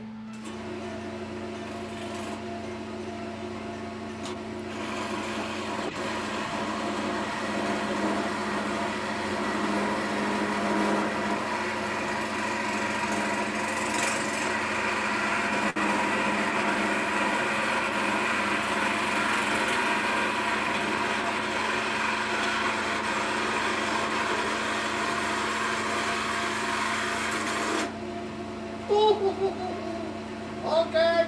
Okay. Better, Mike? I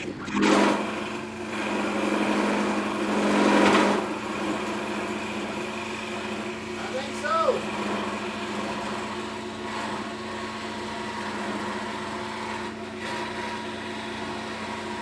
Later, Johnny.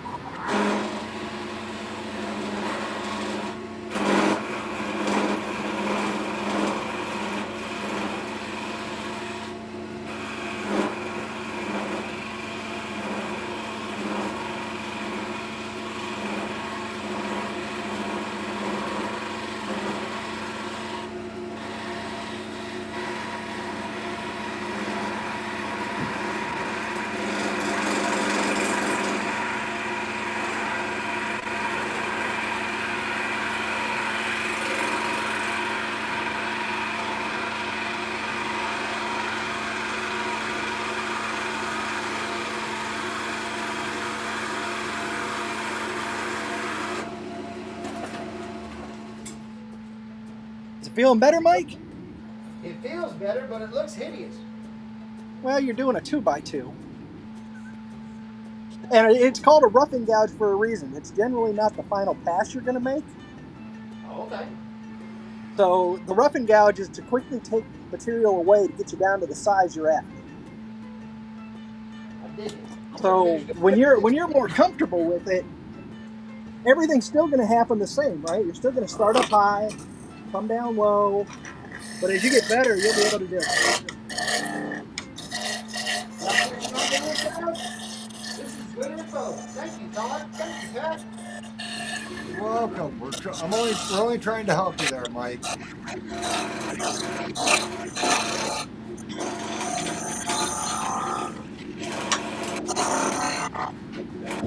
You'll be able to quickly put a shape on. So if I was making, I don't know, a candle holder or something like that, whatever I was doing, most likely it'd be a pen for me. But like I said, that's going to be, as you get more and more comfortable with it, you'll be able to take off a lot more material. But the faster you go, the worse the finish is.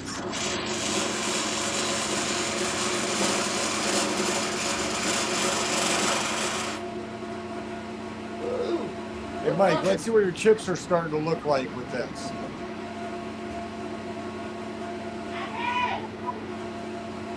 That looks a little bit better. What do you think, Todd? Definitely looks better. And then this guy is probably the more dangerous tool you have right now.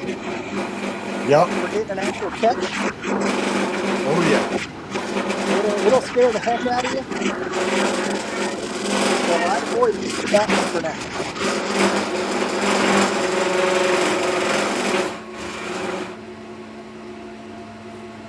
That's actually a good point Roy brings up. A lot of people don't think about the sharpness of your gouge. So if you've ever used a hand plane, a chisel, anything like that, right? You know that after so long it's going to go dull. Yeah. If you take something like this, whoop, you can't even see it. So that's a 6-inch bowl. So think about if I'm spinning this at 1200 RPM, how much wood is going across that gouge every minute. So they dull out quite fast. a bit. Probably about 3/4 of a football field. Yeah, I don't remember what. There's probably some mathematician that could tell us how to calculate the circumference of a bowl, or circumference of a circle. Well, I know circumference of a pi's in circle there is easy. times diameter. It's Yeah, so if you diameter say what, times pi. pi times yeah, so 18 inches of wood at 1200 RPM, how much wood's going by a minute? So your gouges, they dull out rather fast. So you're going to be sharpening quite a bit. Okay. So you'll generally, as you do this more and more, you're going to get used to when the gouge needs to be resharpened. But if you're starting to get a get feel dust in for some of the it. shavings, best thing you can do is just go resharpen until you get that feel for it.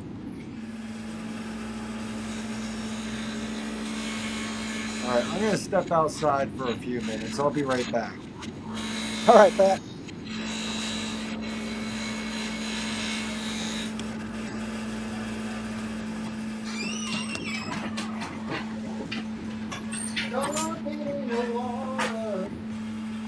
Alright, let's see that over there. Yeah, just kind of feeling my edge. I can feel it's already dulling out too. Left edge is still sharp.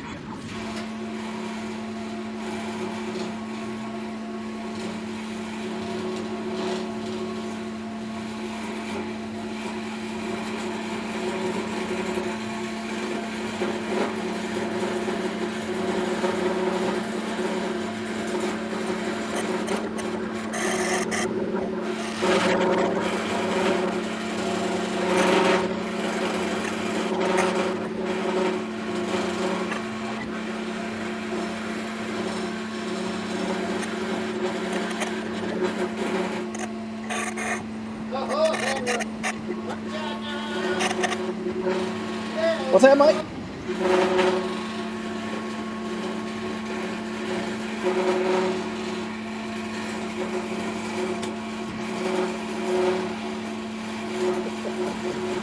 Thanks, Bill.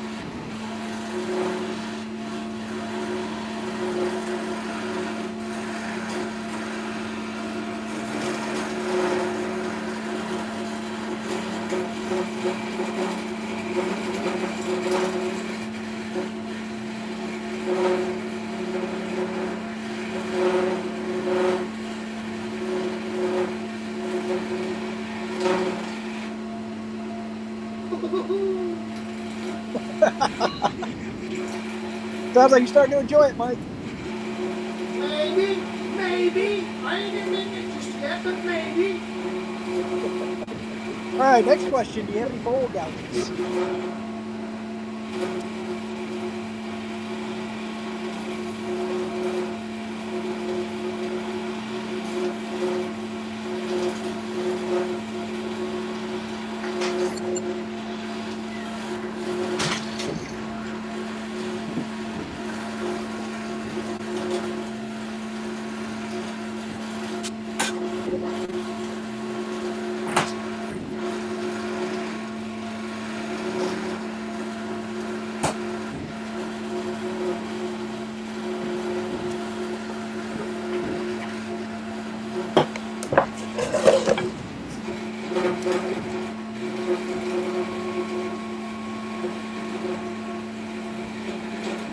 Mike, Sir.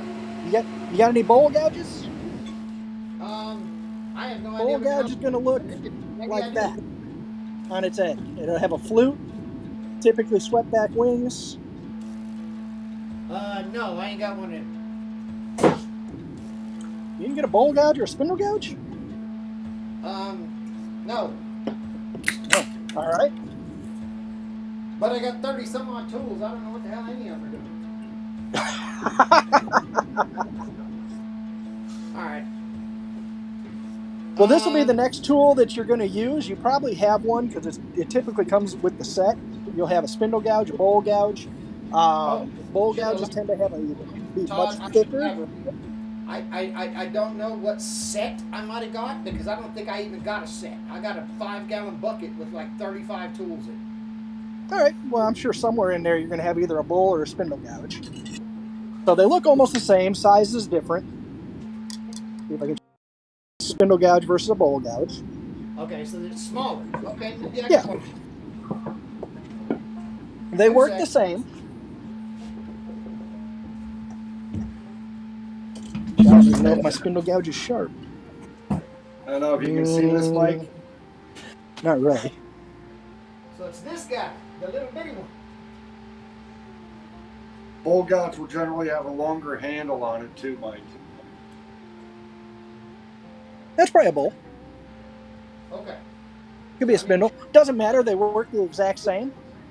Yep. So with this one is what you're going to use to kind of roll your beads and stuff. So same rules apply. Start low. Or start not cutting. Pick up your shaving. Yeah, he's not sharp at all. No, I'm watching. Okay. Let me grab a sharp one here. Pick up your shaving. And now with this one, the direction that's pointing is the direction you're going to go.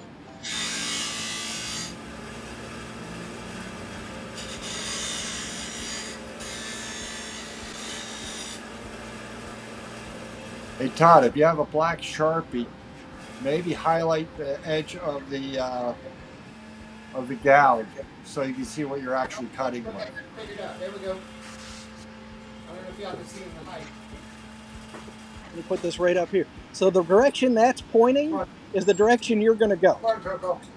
Okay. So when I come in, same thing, not cutting, pick up the cut, flip it around the other way, not cutting, pick up the cut.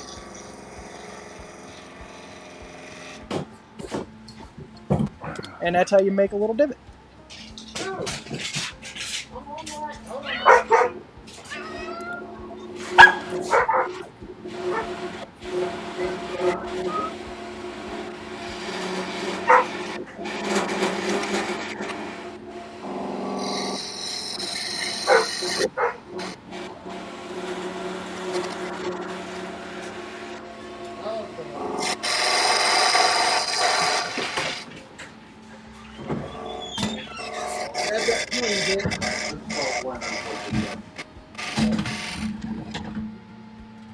The one thing you're going to notice pretty quick is you got to make room for your gouge to get in.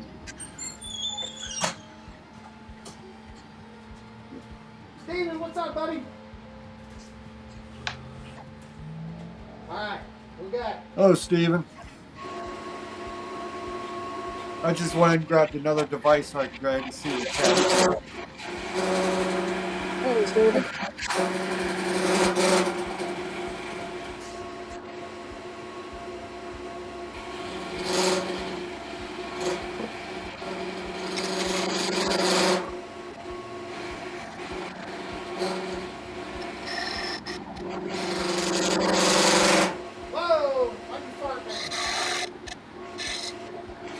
Oh, what happened?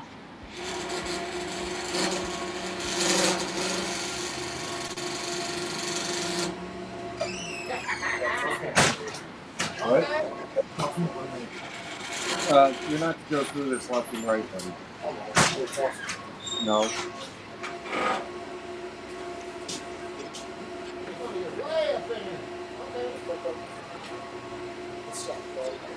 Oh, Chris?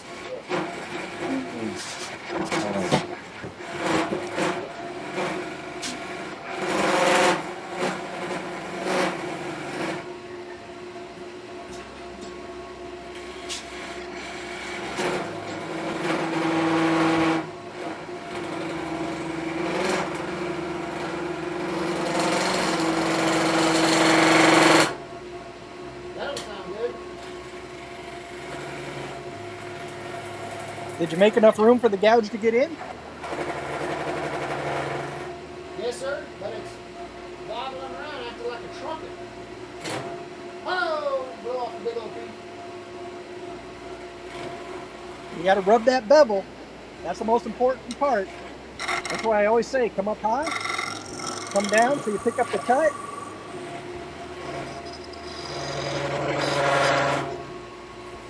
So right there, I ran out of room. I got to come from the other direction. Clear me some space.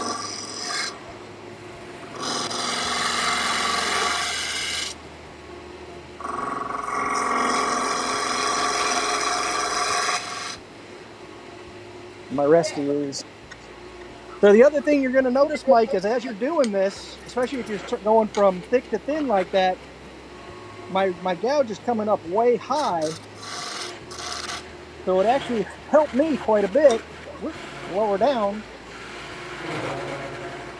And now I can continue.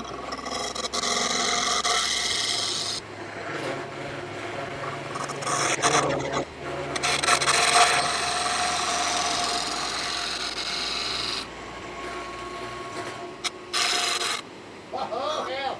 Y'all better watch out. I'm coming for you.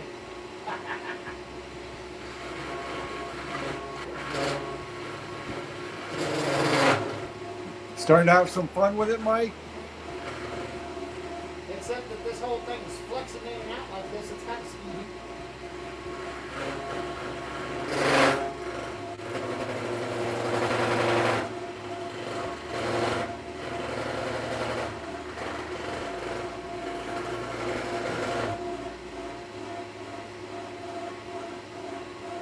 Are you saying your wood's flexing?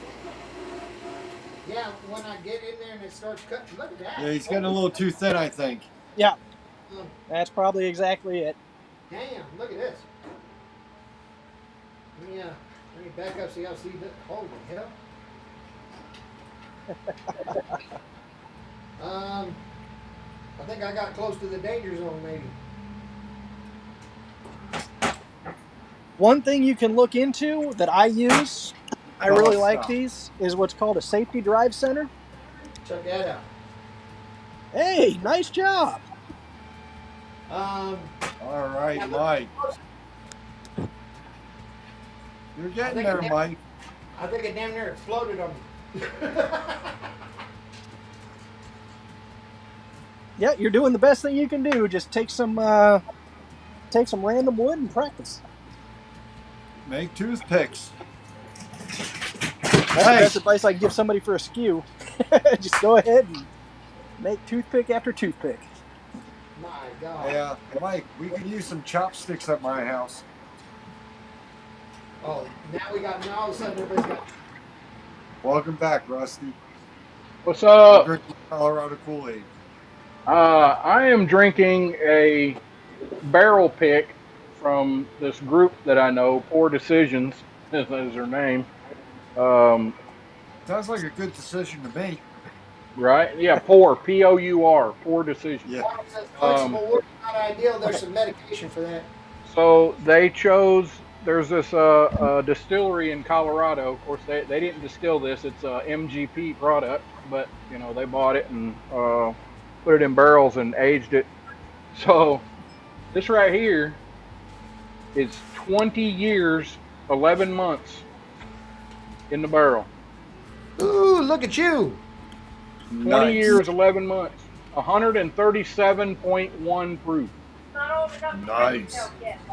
He's hitting that same thing I'm talking about, man. I've been on a Jack Daniels single barrel. Now, that single barrel on the label says it was 7 years old.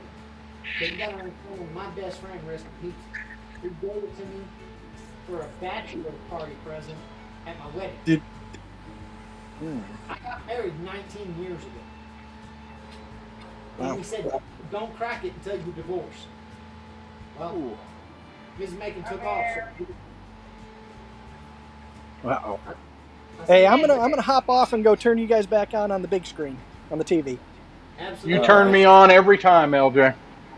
Oh, thanks, Rusty. That makes me feel something. Weird. All right, you guys take care. I'll see you in the chat. Woo. Good. I'm gonna It's got a little. Hold on, I'm gonna get back to my seat. That's got a little. Yeah, but it takes a minute. It's not like immediate. Oh, now I'm getting the warm. That's nice. Hey, Rusty, Yeah. Did you hear about that guy that was aging whiskey in an old water tower? No. Yeah. Apparently, the city abandoned a water tower, That man is a hero, and he sir. turned around and brewed a bunch of whiskey, distilled a bunch of whiskey, and when they abandoned it, they drained the water out of it. So he bought it, and he put all of his distillery into that and let it age inside that. I don't know what they called it, but I think it'd be it should be called Rusty Waters Wine or something. They said it was quite potent stuff and it was quite good. Rusty Springs. Well, unless it was an old wood tower, then just sticking it up there in a metal one, I mean, you're not really doing anything. I don't think. Sit tight. I'm gonna redo the camera. Y'all keep talking. Sorry about that. But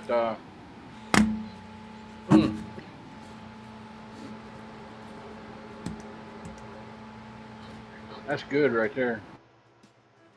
Yeah. So, Mike, did you have some fun with that? Interesting, for sure. Yeah. Well, all I can say is that wood lathes are very, very, very addictive. I tend to agree. 2 seconds. Be right back. All right.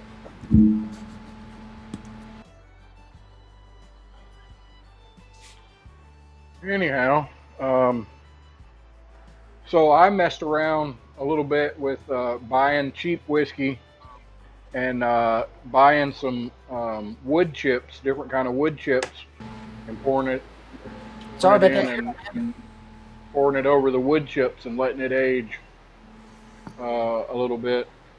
I got my buddy to do it with regular Jack Daniels because to me regular Jack Daniels ain't worth a. It's a mixer. That's what it is. That Jack Daniel regular old number 7.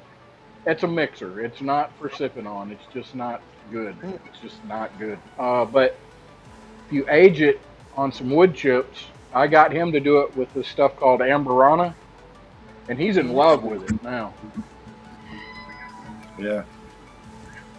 I think that I've learned an unexpected side effect of all this. Oh, yeah? I was wearing my slides and wearing shorts. And, yes, absolutely. Thank you, Todd. Appreciate you, buddy. More than you know.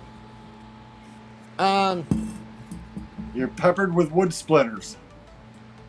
I am bleeding in about a half a dozen places on my calves and my feet. Yeah. Yeah. You make sure that you're always wearing. I like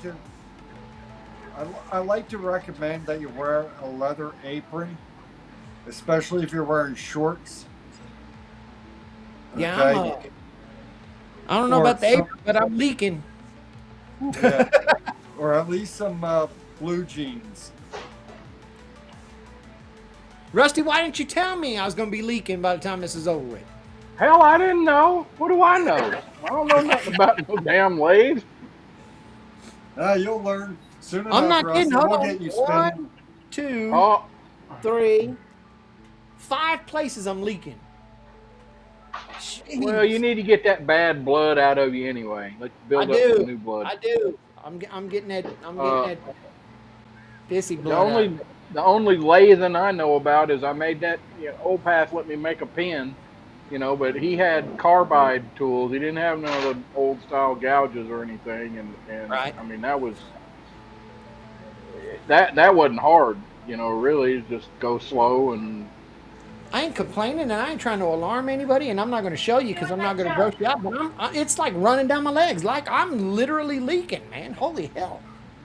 I didn't even notice. That will happen, Mike.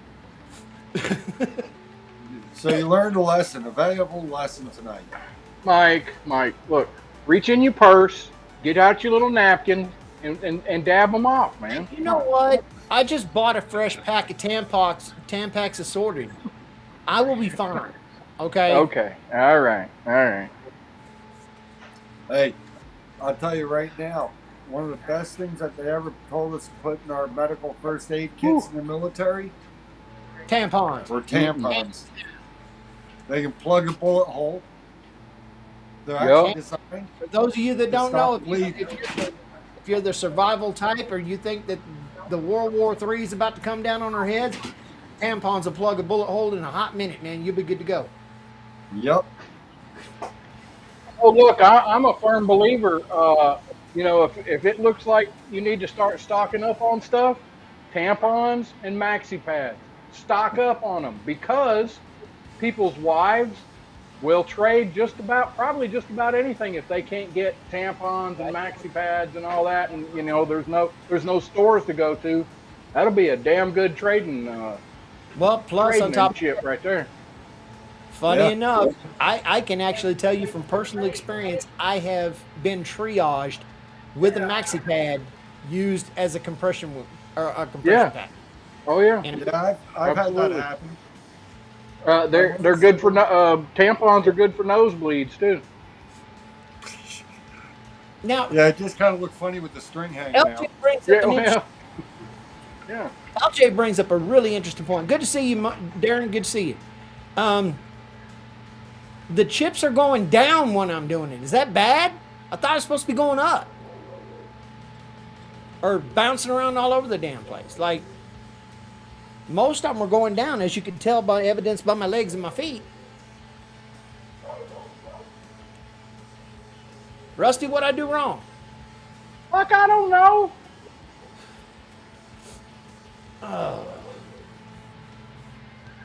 Good Lord, I'm leaking all over. Yes, thank you, Shoops. Appreciate you, buddies. Thank you so much. Yes, Pilato, it might be that time of the month. Okay? I've been feeling a little bit of it. Okay? I didn't want to talk about it. Wait a minute. Let me do it the way they do. But since you brought it up, I guess we can talk about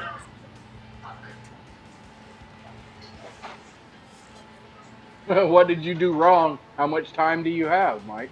Oh, God. He's fixing to lay it out.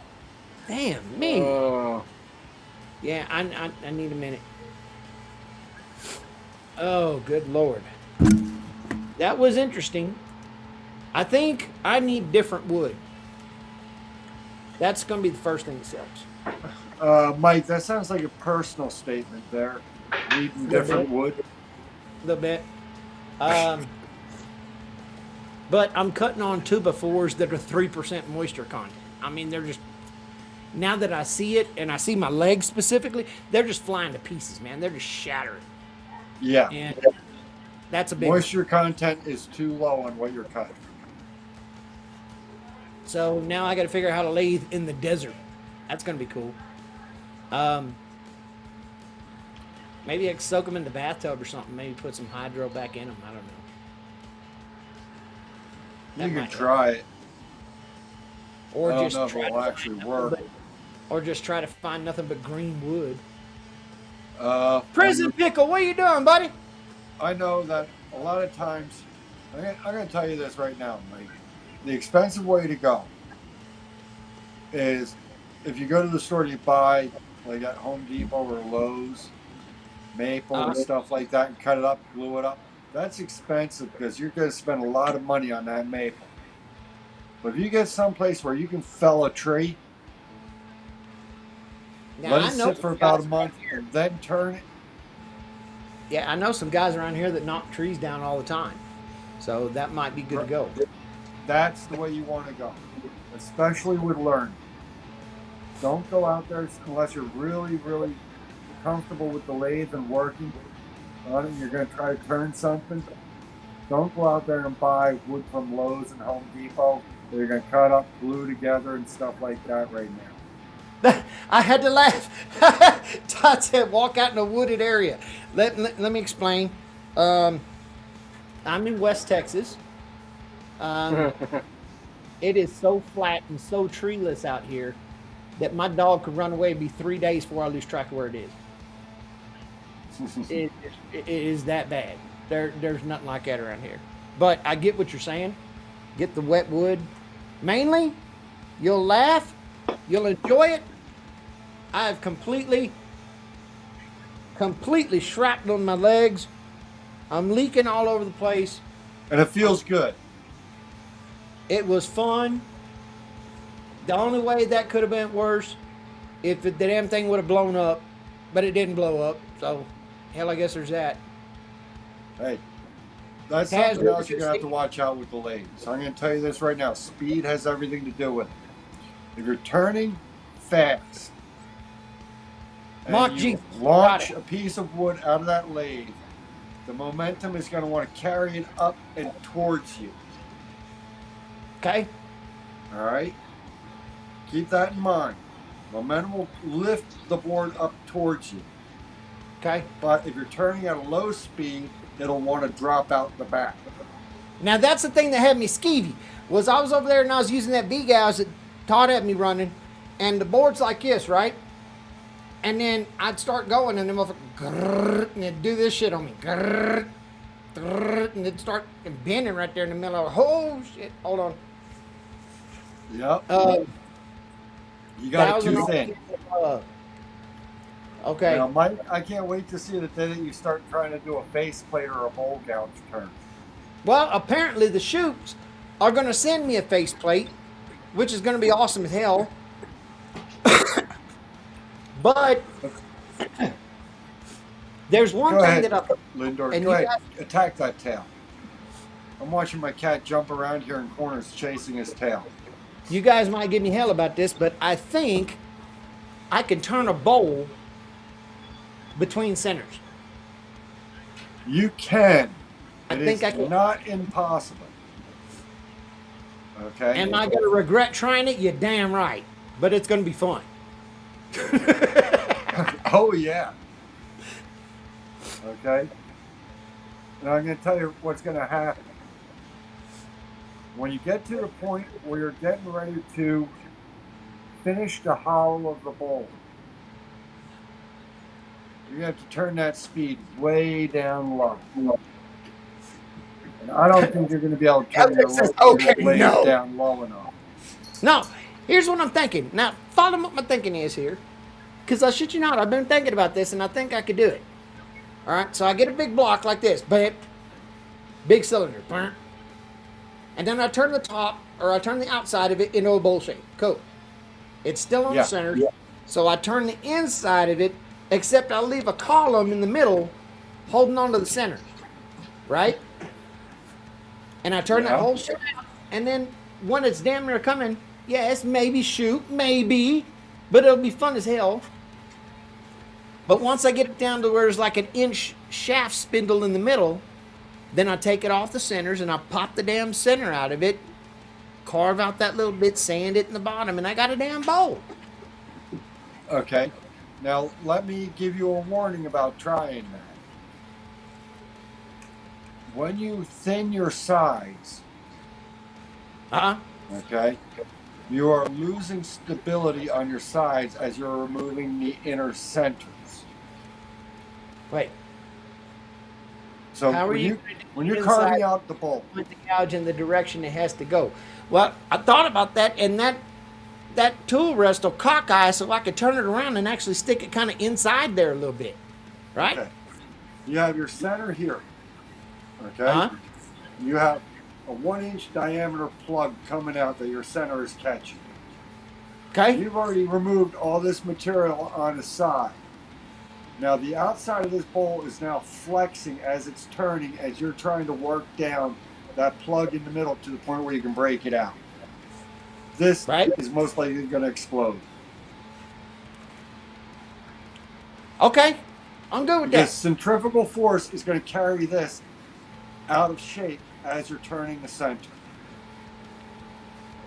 So you're saying I should do the inside first? Do you understand that? So you're saying do the inside first is what you're saying?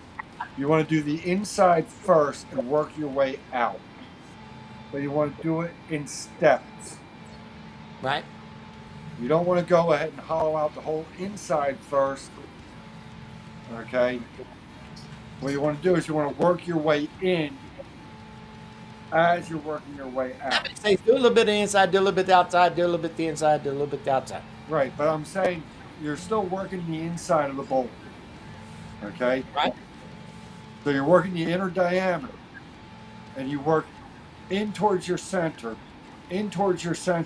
But the thinner you make that wall, the more the centrifugal force is going to want to peel it out and make it explode. Oh yeah, that makes sense. So you have to work it carefully and gradually. If you're trying to do that and leaving a center plug for the centers to turn it between centers, you're asking for disaster 9 times out of 10.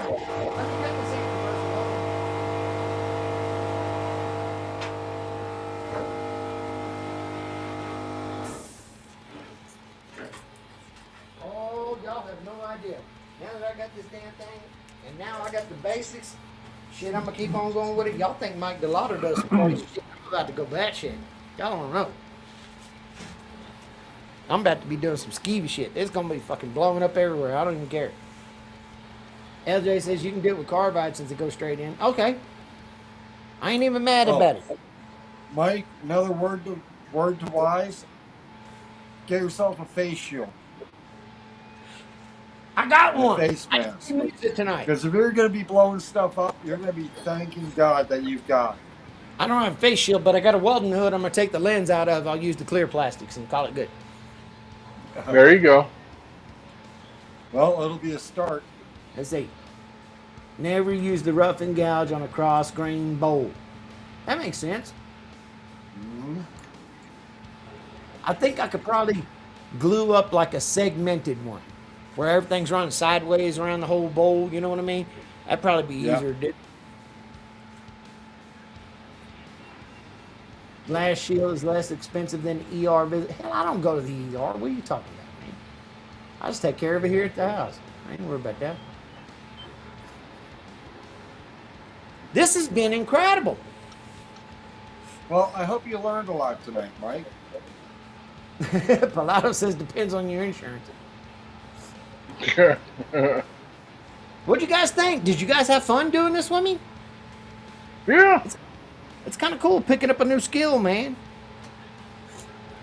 You know what? Mike, I know what to do. Question for you. I know what to do that'll probably make Pat feel a hell of a lot better.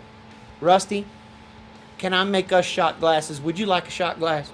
I bet I can cut a shot glass on center. Hell yeah. Let's do that.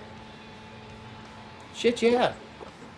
Hey, and not only that, but use that torch you got and char the inside of it really well. Okay. After you get it made, char the inside of it. Yeah. I could do that. Hell yeah. I like that idea a lot. Hell, we can make them look like little whiskey barrels. Oh, hell, dude. There you go. We'd be killing it. Hey, if I make a whiskey barrel shot glass, how many of y'all will buy it? I'll buy one.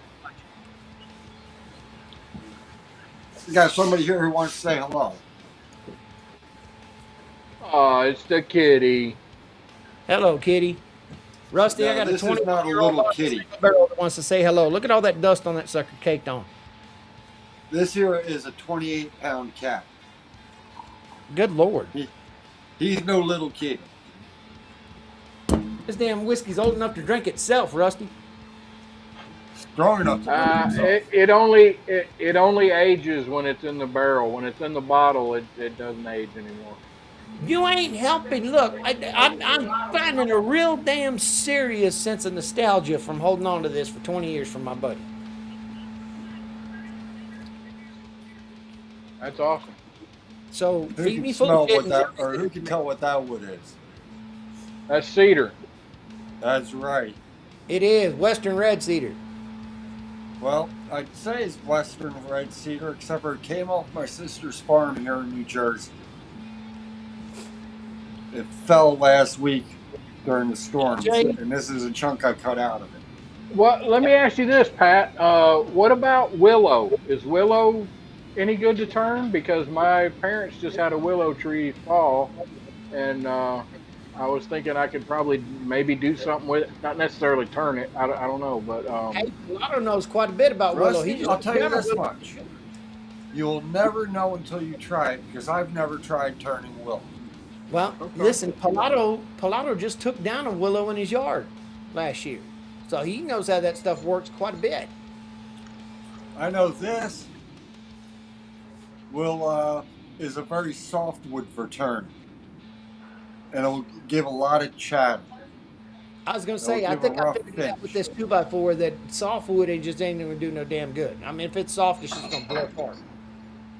But this is still Lotto wet. says he heard willow can be really good to turn. Yeah, I don't know. I would imagine willow being a hardwood would be a good turn. I'm not saying it's the hardest woods to turn, but I could imagine it being a good wood. Todd, I like your taste. I'll be You honest. say I this? have chucked some All right. locust in a lathe, and that turned nicely, except for the wood was firewood. Yes. Gotcha. Make enough of them. Rusty Todd says he's got some Buffalo Trace and some Yellowstone. Okay. And I got some Sarsby R5. I've got the rest of this, and I got a bottle of Buffalo Trace myself. Who had the Buffalo Trace, Todd? Yeah. Yeah, I hear you, man. I want to get back into adding these wood chips and letting them age a little further in some wood chips and some different stuff. Huh? Johnny said, what I missed? I damn near blew myself apart, Johnny. It was fun, though. I cut too deep into the piece and damn near blew it to pieces, but hell, I got it figured out. Here, hey, let me tell you this that I learned. Well, I heard it in the past, but I watched a thing today that I'm really curious if anybody else has heard about this. So sodium silicate. You ever heard of it? Yes. Water glass is what it's called. It can be used for a bunch of different stuff. Now, from what I've heard, applying this to pine and letting it cure, which is like a day or two, brings it to the hardness rivaling white oak. I've never heard that. I've got an even more interesting factoid that you'll love about this. Painting multiple coats of sodium silicate onto any wood. Yeah. If you paint, I believe it is 5 coats of it, it will defeat small arms. Yeah. 30 And it also makes it. Look it up, Pat. You got a computer right there in front of you. Sodium silicate. So it increases the hardness level. It was supposedly in before the 20s or in the 20s and 30s. It's what they did for making wood impervious to, water, bugs. It makes it not fireproof but fire resistant. It does all kinds of things. Isn't that one of the things that was added into that wood preservative that's now banned? That was called Wood Life.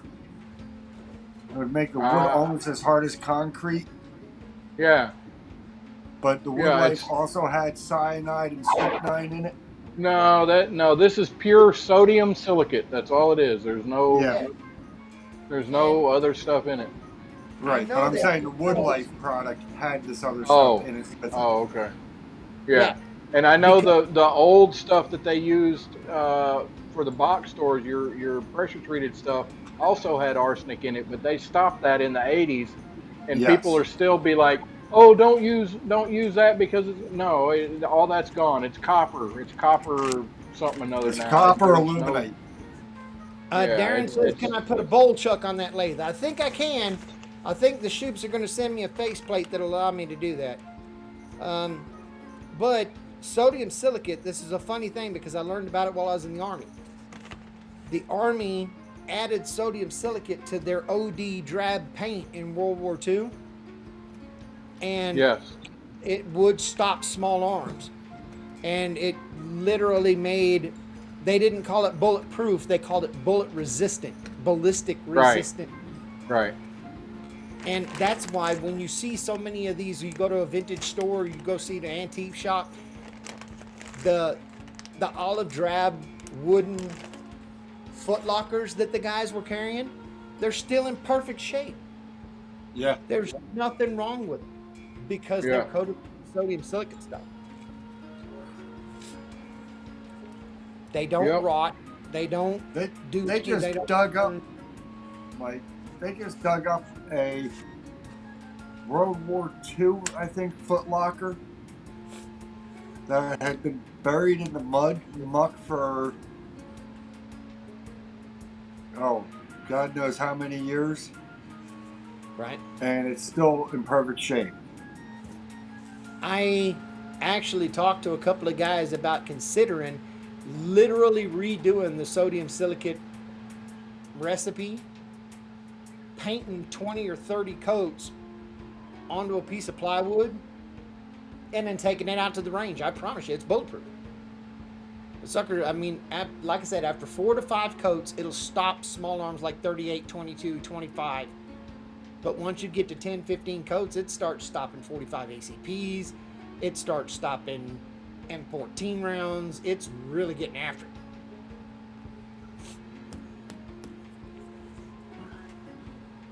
Yeah, Well, so You let me know how that test goes.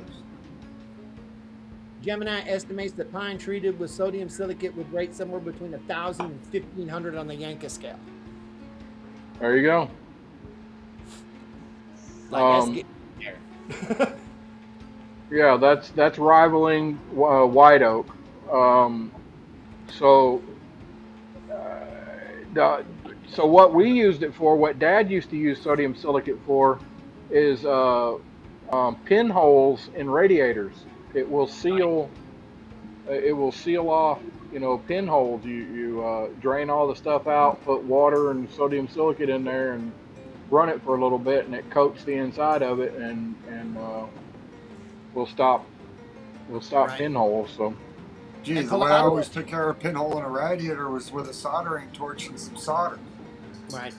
Palato, you're sitting there messing with AI. If you ask it, it'll tell you the more coats you put onto that wood, the tougher it gets. It's unreal. Like, it's a cumulative effect. So multiple coats make it even worse, even more durable. Now, how well it sinks into the wood, I couldn't say, but the coating outside gets rock hard stupid. Like, it's, yeah.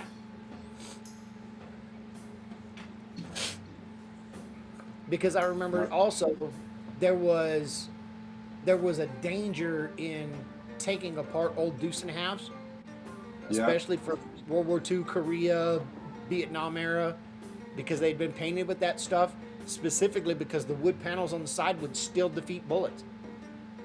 It was crazy. Yeah.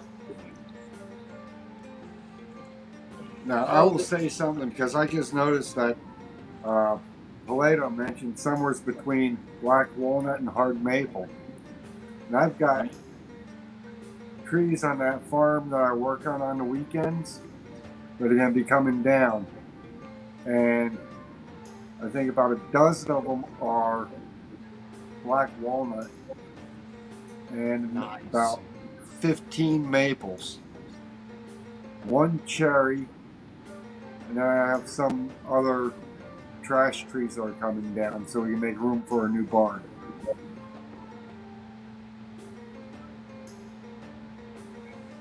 So I'll have a few nice choice pieces of wood to be thrown in the lathe and doing projects with.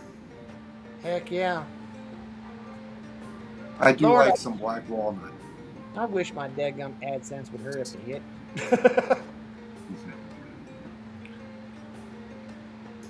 Any of you guys Now- have any fits with that? Mike, I'm going to tell you something. You're getting a faceplate, correct? From Yes, sir. Okay. Make sure you do not use drywall screws to attach your turning project to it. They will Okay. snap. Use a good Makes- wood screw. Alright, one. And usually what I do is on the faceplate, I'll put a sacrificial board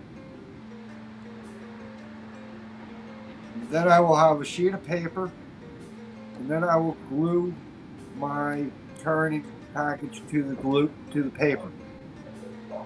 Okay. So you're sandwiching.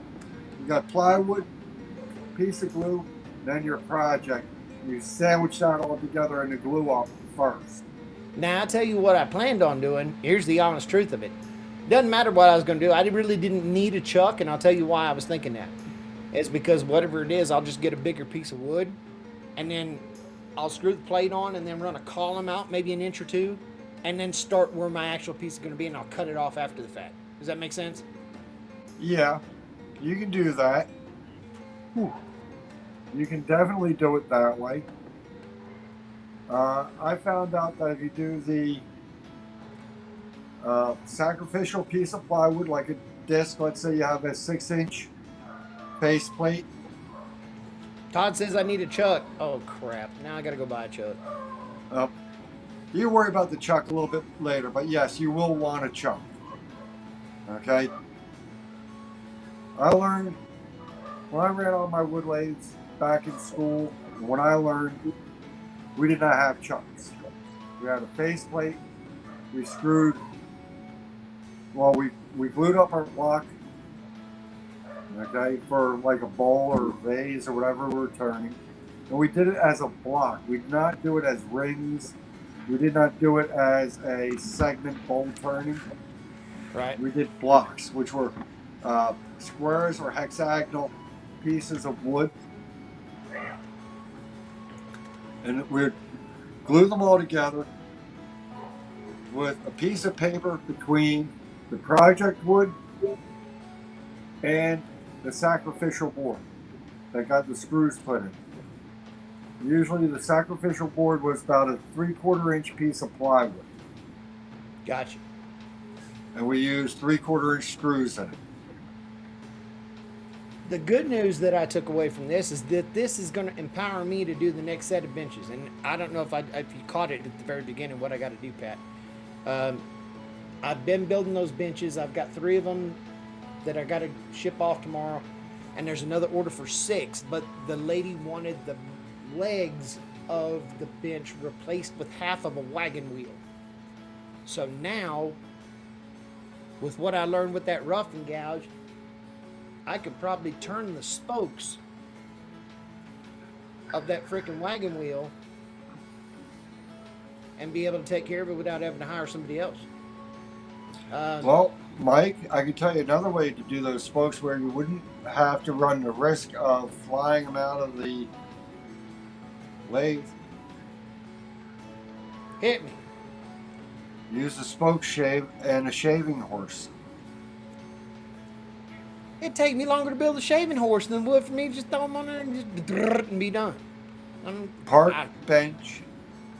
You know your basic park bench build? Yeah. Okay. Put a block underneath of it where you go ahead and stand like your the old rocking horse pegs where you pull them forward and push them back. Broomsticks, yeah. Okay. You have that. You just bolt that into the center so it makes a clamp on the top and frame it around it. You just put your workpiece on it, elevate it, and work with a shaving horse. Just basic picnic bench type deal. And now, I guarantee you, listen, don't feel bad that I'm saying this. Don't roll your eyes. Don't any of you in the chat. I'm going to hurt myself with this freaking machine. And it's going to be hilarious because I'm going to learn in the process of doing it. Because but that's what we don't want you to have to learn a lesson on hard. Because listen, anybody that knows about me, I take all kinds of stuff from the dumpster, from construction sites, from busted furniture. I'm going to chuck up so much crap in that thing, dude. It's going to be unreal. And some of it's going to blow all to hell. And I'm going to learn, and it's going to be hilarious. So if I end up with Mike, don't feel bad, because it was a lesson. I'm going to tell you straight out. I'm going to try to look you in the eye through the computer, but it's not going to work. But I'm going to tell you this straight out. My third project was for me to go ahead and turn a tabletop on a lathe. A tabletop. Oh, I forgot. This stinking thing turns 90 degrees, so you can do like big ass, like. Yeah. Okay. Now you consider I jury rigged a lathe up high enough that I could spin a 60-inch diameter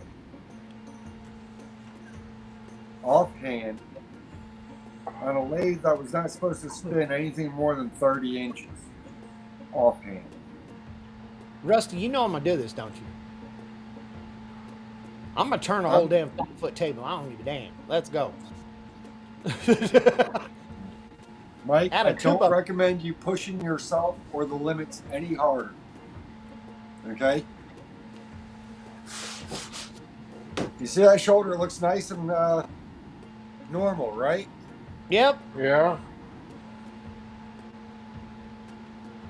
How about now? Ah, Nice. damn it. Wait a minute. Shut up. Mine does that too. I have no rotator cuffs left from doing stupid shit. Mine Damn does it. that too.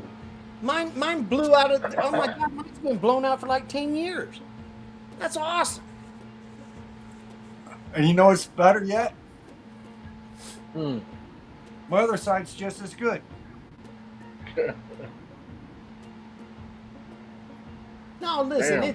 it is what it is, man. And I am ultimately completely prepared for it. This is stupid as it sounds, but I worked after I got out of the Army. I worked in steel fab for almost 25 years, and it was commonplace on a quarterly basis. Somebody lost some fingers, somebody got an eye taken out, somebody got a leg smashed in 8 places and had to have a bunch of pins put in.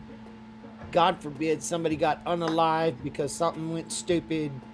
That kind of stuff happened all the time. So I'm already kind of used to that. And honestly, if that spindle blew up, yeah, it'll probably cut me in a few places. I got to go get some peroxide and call it, whatever. I'm worried about that. I ain't worried about that. I think that the experience of understanding what it'll do and what it don't, I literally. Well, you'll learn. Okay? We're just trying to keep you from learning the hard way. Is Rusty over there turning stuff on the lathe now? What the hell was I that? don't know. It sounded like it. No, sorry. It was air. I was walking out to the shop to turn off the air compressor. Oh. I was like, damn, we So it's inspired your him quick. compressor, not your hot air. Yeah. No, I don't have You a weren't spot pulling for a the big Delon. lathe yet. I still gotta get shit moved around in the old shop, and I don't know what I'm gonna do. I may have to just sell that damn big lathe because I don't have a place for it. I mean, you see what I got here. I don't know where in the hell I'd put it. Kaz, I get Against it. the wall. I got a huge scar right here, right underneath my diaphragm, where I had a piece of 836 quarter-inch steel whip right there, man, just impaled me like Vladimir, Vlad Dracula or whatever. I get that. Internal injuries, yeah. Todd got his thumb with the table saw. Oh, God. I think that's probably the worst one, man. Getting bit by the tiger, man. I still have all my digits and all my toes, but I'm going to show you how close I was with something stupid today. Hold on a second. I think getting bit by the tiger is probably the worst one. I call getting nipped by the table saw getting bit by the tiger, because that sucker. It'll take half your damn hand before you even realize what the hell just happened. All right, you're going to like this one. You all know I run chainsaws, and I run them all the time. Okay? I was down in the creek bed clearing out a beaver dam that was built underneath a fallen tree. Gotcha. Wait till you see the tip of this. Where the heck is it? Okay. You see that slice right in the sole of my boot? Oh, the steel toe saved you. That's not a steel toe boot. Oh shit. Oh, Jesus, Damn. man. Okay? What's that tell you? Well, and listen, No matter how good you are or how good you think you are, one day I it's going promise to I catch will. up with you. This damn thing's gonna get That's me. right.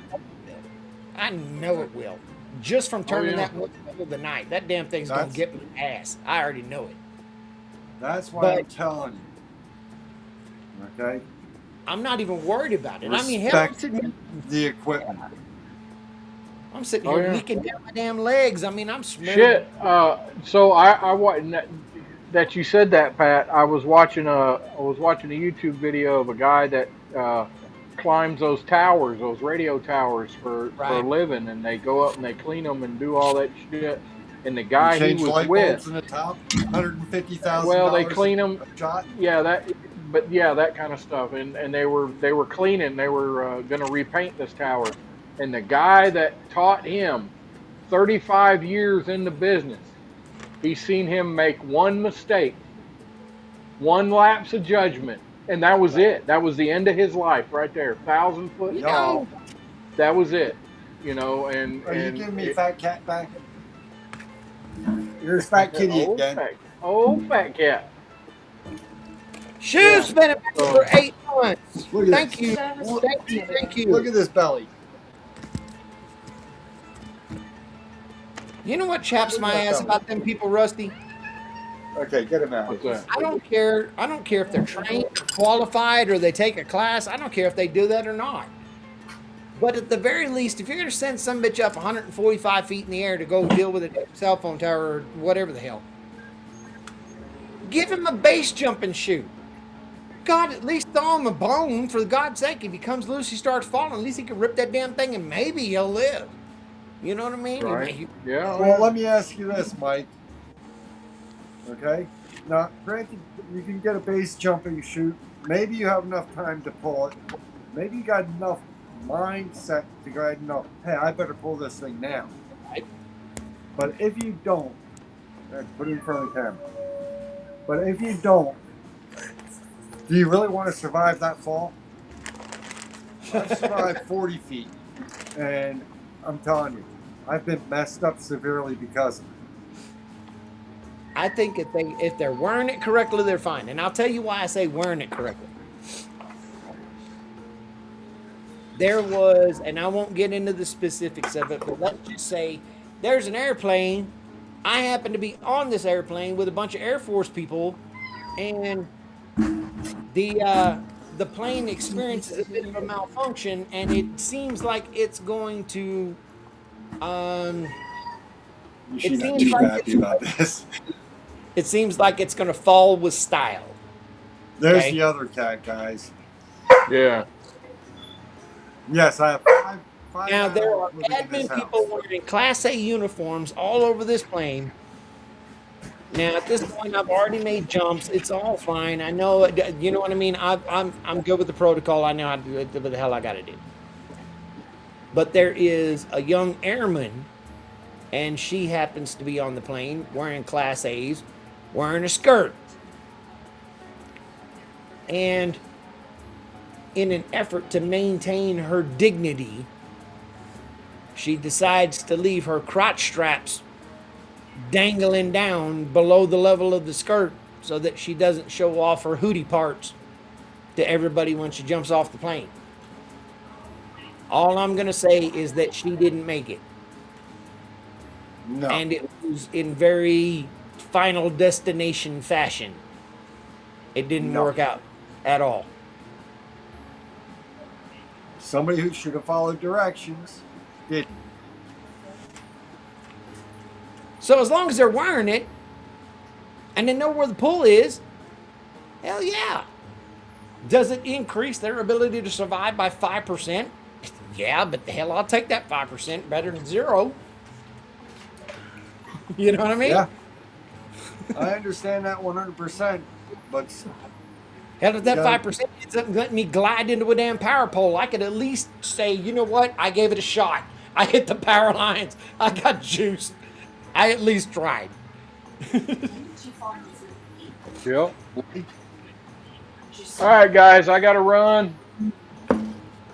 Thank you I for think letting me hang out and learn all this good stuff. I think that 3 hours is about enough for me. I cannot shout out more the beautiful people that have come in to help. Pat, the Shoops, Todd, so many Well, people. you just remember, we're all here for you to learn from, and you're here for us to learn from. And that's a good thing about this community. We can talk, we can BS, we can See you filter guys. out from ourselves what's good information, what's bad information, what works for us. Well, you guys get completely ready to give me hell about the fact that I'm doing something that I shouldn't have been doing, because I'm gonna do it. I promise you. You can already bet on that. And All right, if you're going to do that, I'm going to ask you to do one thing, though. Do it at low speed. there you go. Pilato says, "Well, one learn from my mistakes." Hell yeah, that's what I'm talking about. I do not care. I'm everything about my skill set and all the disciplines I've ever picked up is much like what happened tonight. Just dig in, tear after it, man. And you're gonna screw up. You Yeah. may get hurt. Whatever it is. But when you come out the other side, that's another skill set that you got. So I'm glad to do it, Pilato. Mike, I'm going to tell you, experience is the best teacher. You know, that reminds me, and I've told this story on Shit the Poop before. When I was young, I did not live a very sheltered life. I had it pretty Did rough. any of us? And long story short, I'll skip all the specifics. But I ended up as a young teenager living in the back of a pool hall because I was homeless. And the best pool player in town took me under his wing. He showed me how to play. He taught me how to be able to hustle so I could make some money to go down to the burger joint, get myself something to eat. It worked out really well, right? Until the day that he and I were engaged in a gambling session with a few other people. And he absolutely cleaned my clock. And he drained every dollar I had. And I said, I thought you had my back. Why would you do that to me? I thought we were running those other guys. Why'd you do me like that? And he said, because there's only one way you'll ever learn a lesson, and that's by God pay for it. Exactly. And I had never forgot that. And I paid for it tonight. Good Lord, I'm bleeding enough. Guys, Mike, you're not going to believe this. Look who crawled up in my lap. Well, that looks like a dog-shaped mop. A mop-shaped dog. A mop-shaped dog, yeah.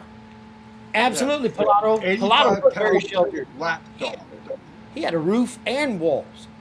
He remembers my story in North Carolina from last week.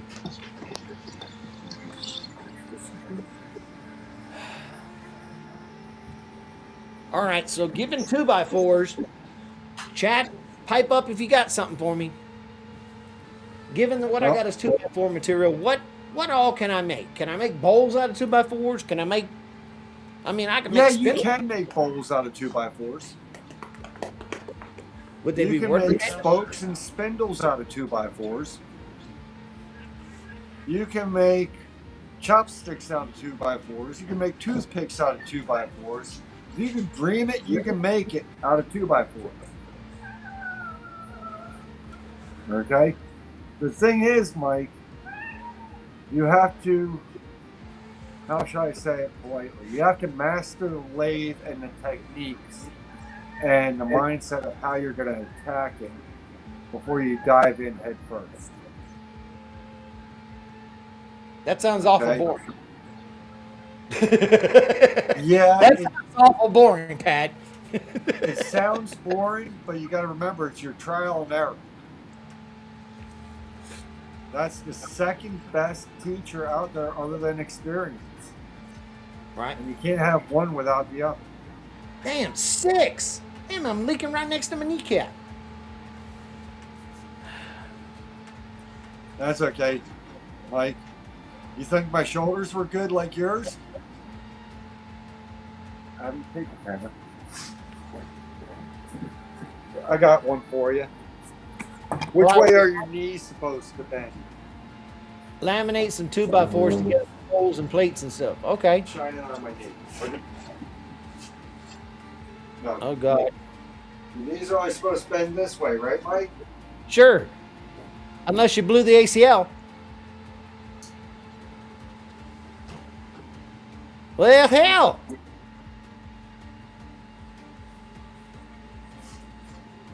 That's a LCL. You're gone with those. Yeah. And I could go the other way, too. But I should. Yeah, my lateral tendons, they were gone in the army.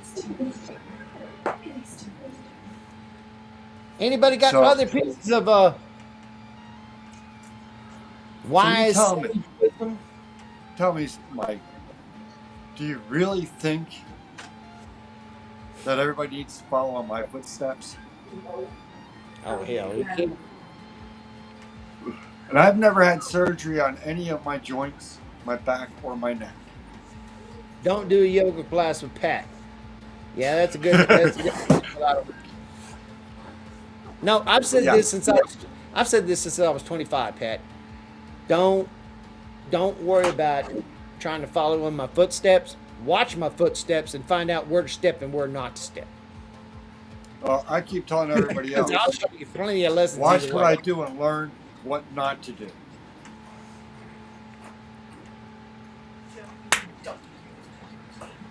How do you like that? I love it.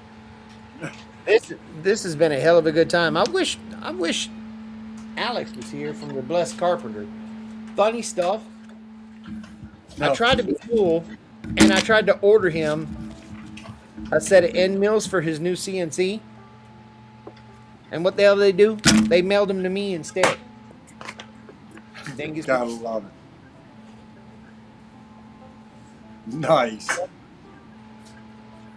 Make your own hilarious mistakes. Oh, Pilato, I'm going to make plenty of them. Bet your ass. Yeah. But out of everything I've done to myself, Mike, and you know my injury list, I've probably said a couple hundred times over the internet.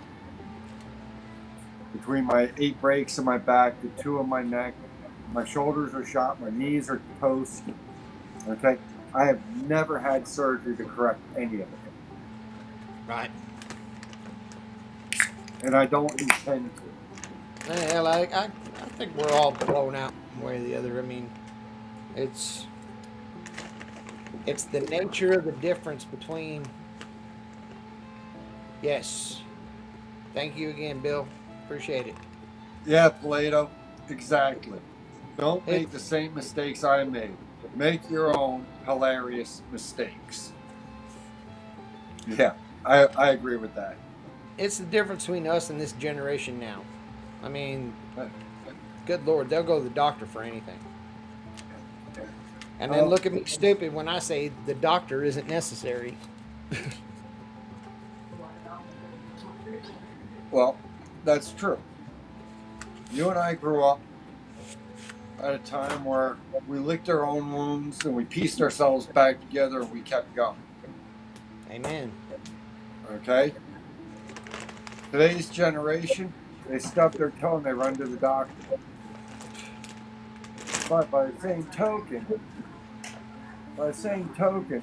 I'm also a firm believer that doctors don't know everything that they should know. Oh, you're really gonna love this. Take care, Pilato. You're really gonna love this. Later, Pilato. I think that there is validity and there is therapeutic remedy to not knowing what's wrong with it. I cannot argue with that, Mike. Let me explain what I mean by that. for those in the chat who may not get what I'm trying to say. I could feel some ungodly, weird sensation or pain. Let's call it my lower abdomen or my whatever. So I go see a doctor, and then the doctor fucks around and goes and checks, and oh, he found this, that, and other terminal whatever garbage, right? Yep.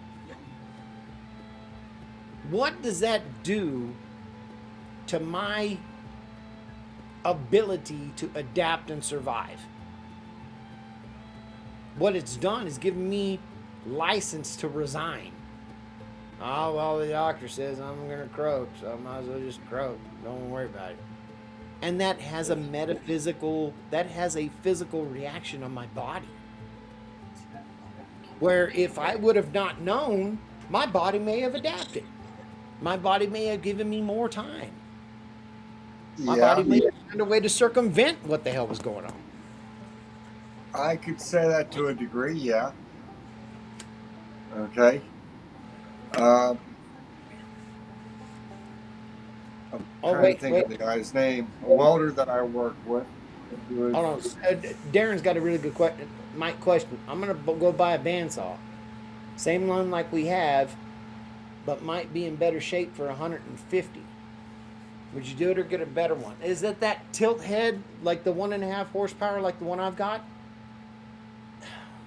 I don't know if I'd go 150.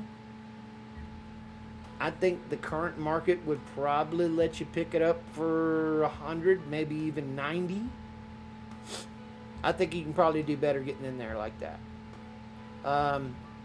What bandsaw do you have there, Mike? I got the Craftsman. Well, it's tucked up in the corner, and I'll have Hale getting the camera. It's the Craftsman 12-inch 113 bandsaw with the tilt head that'll crank over to like this and do the angles and shit. They're pretty common.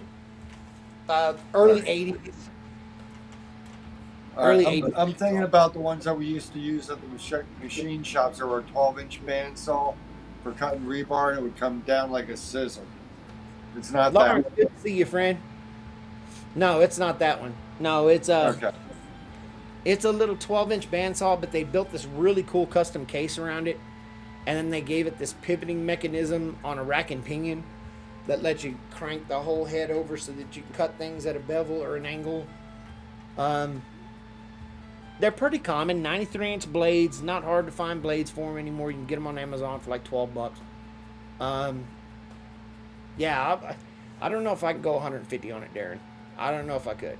I'd probably shoot for 100. I'd shoot low ball and try to go 80 or 90 and be happy if I walked away with $100. I'm actually quite happy with my 10-inch Delta from 1953. Right? Yeah, I'm a firm believer that certain tools need to have weight to them. Okay? My wood drill, lathes. my drill press is hands down. Drill press. Yeah. Your table saws. Okay, your cabinet saws especially. Right. Anything that's harboring a rotating mass needs to let's have go! weight to it. You understand what I'm saying? Yes. My drill press is actually a Walker Turner from 1927. Next year it'll be 100 years old. Runs like a damn champ. Right. But I've seen too many people buy these I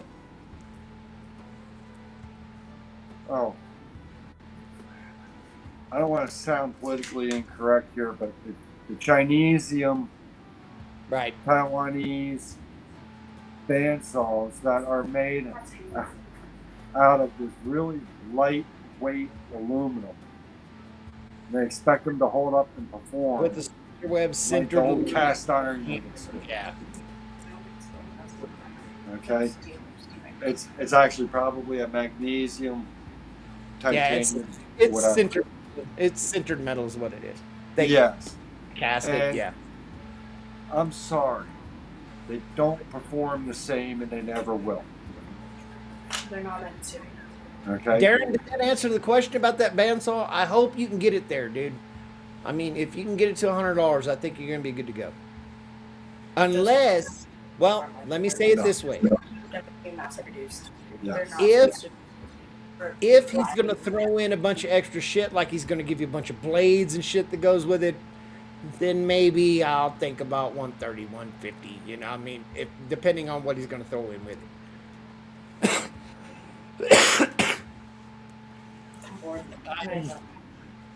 Well, we're just sitting here talking. Yeah, I So. know. I'm bored. Yeah.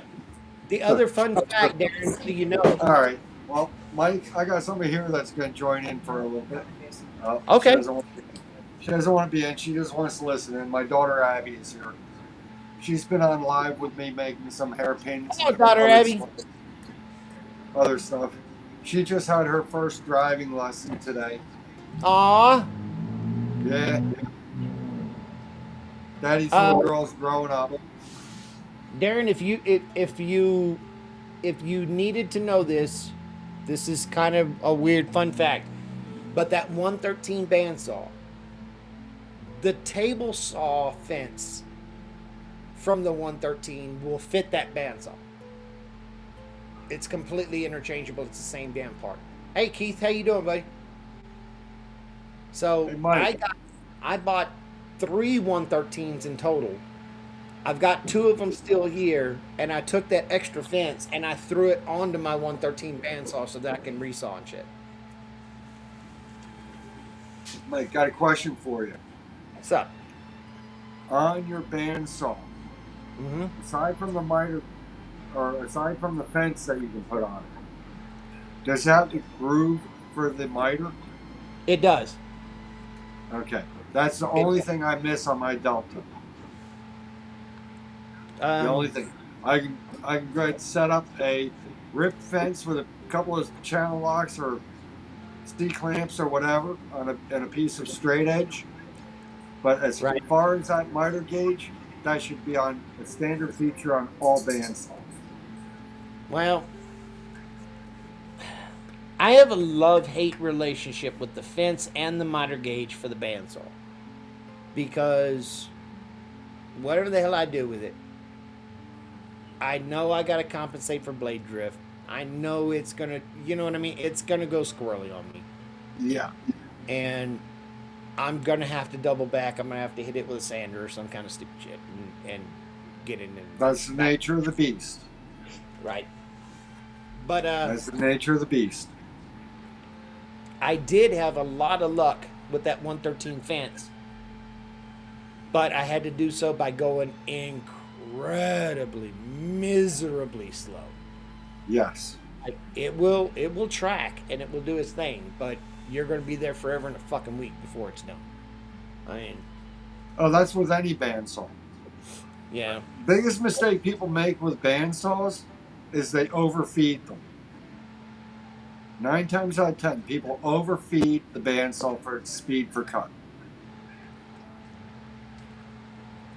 Okay? And that causes it to miss track. It causes this issue. It causes a lot of issues. Okay? Yes, Pilato, that's the one. Hold on a second.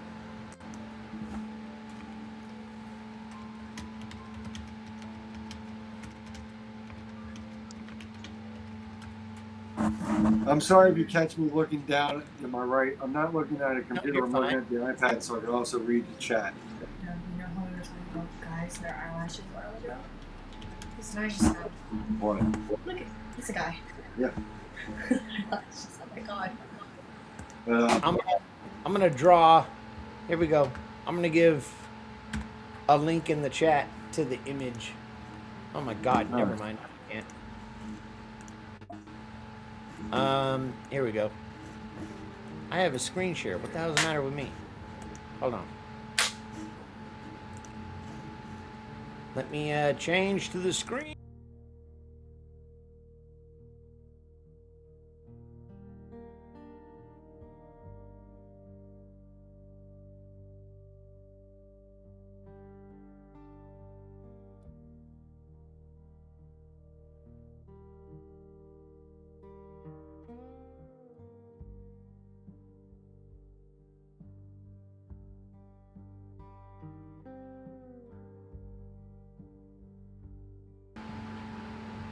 Such a great bandsaw.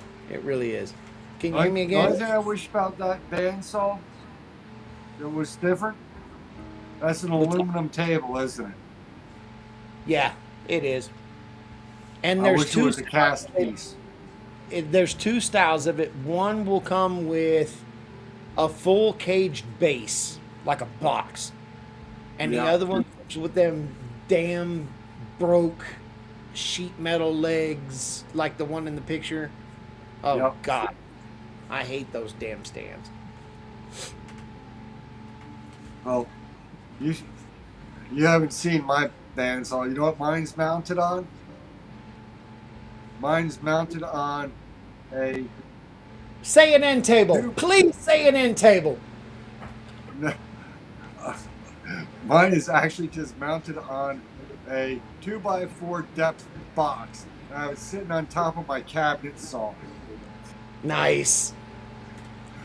And that's where I use it. I cannot stress when I first started my shop up, and I'm in no position to talk about optimal shop organization or whatever, but this was a godsend for me when I was first starting. If somebody was advertising end tables or nightstands, oh, bet your ass I'm going to get them, dude, because that is a tool stand all day long, dude. Do you know? You know what else makes a good tool stand? Especially if you're like me and need to sit down on a stool when working Right? for long periods of time. Coffee tables. Coffee tables work well. Did you see my Yeah. Did you see my last video where oh my God. I think there were as many people pissed off at me about what I did as they were happy about what I did. What'd you do? I found a 1960s secretary desk that had some lower drawers and this upper section with a couple of more drawers, and it's meant to tuck away into the corner of the bedroom. You know that it's Yeah. the white desk in the 60s, right? Yes, I did. I've got a secretary desk from the 1930s. Absolutely, yes, I did. I chopped the damn legs down on that sumbitch and turned it into my coffee table. And I love it. It is so awesome. In my house, it is so much better as a coffee table than it ever would be as a desk. Period. Yeah. See, when I have time to sit down and sketch something out or design something, I sit down at my secretary desk, so I use it as a desk. Right. Okay. I don't like to be distracted, so I want to be in that little nook type of a thing for the secretary desk that I've got. Right. All right. So mine stays as a desk. It was my father's bedroom furniture desk for him studying when he was, Right. 14 years old, 13 years old. And he's 96 now, so I should tell you how old it is. Now, something I will tell you guys, don't sleep on secretary desks. And I'll tell you why. They The fall last- over. No. Do not pass them up. And I'll tell you why, because the last time I got one, somebody gave it to me at an estate sale. I say give it to me, but they told me to give them $5 for it. And I brought it home, and it was pretty enough. It's got the, the flip down 45 that comes down, becomes a desktop. It's really pretty. That's great. What I found out a couple of months after buying it is that it had secret compartments in it. Mm-hmm. No damn clue that was true. Yep. Until I had started talking about refinishing this, and I posted in a couple of forums, and I said, look, I'm going to redo this. Should I French polish it? Should I hit it with lacquer? Should it shellac? What should I do? And somebody came in and commented, did you check the secret compartment? No, I had no damn clue it had any. You'll have to go ahead and excuse the mess of my desk. You're fine.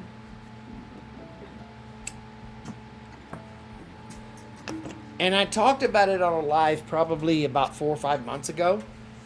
There's But, the upper. Love it, man. I love it. Okay. You know what? Sit on this guy first. Look, Abby, can you slide them out real quick? That's not coming out, man. I'm not gonna see. Well, On this guy. What I ended up finding out, Pat, my wife's was or my daughter's making me show you I'll run back. our sleeping beauty here. But all right, let me get back to the desk. There's the upper bit. Okay. right. Come all the way down. There's the 45 top. Right. And this is all maple. There's the bent curly drawers. Mm-hmm. And I got 4-inch legs underneath of it. Very Okay. nice. Inside here, and I can't open it right now because I got it blocked. There's a tray in the back that has 4 drawers in it that are hidden. Well, after they told me about that, I started digging through. Sure enough, I found the secret compartments. And this is how I ended up finding out about Captain Gidding. Yes, I remember that video. And he had left the money, his dog tags, his credit cards, everything that he had in his pockets from when he got out of the military. He just stuffed it in there. And it was such a beautiful story, man. I went to go find his family. I finally found him, and they were like, he put it there for a reason. Put it the hell back. Yep. Leave it there. Don't touch it. And it's been there since. Yeah. It's pawpaw stuff. You put that back where it belongs. That's were your exact words. I don't want any of that shit. That's pawpaw shit. You put it back where you had it. Exactly. And it's been there ever since. Yep. Yes, Wandell. Oh, God, his bandsaws. Don't get me started on his bandsaw builds.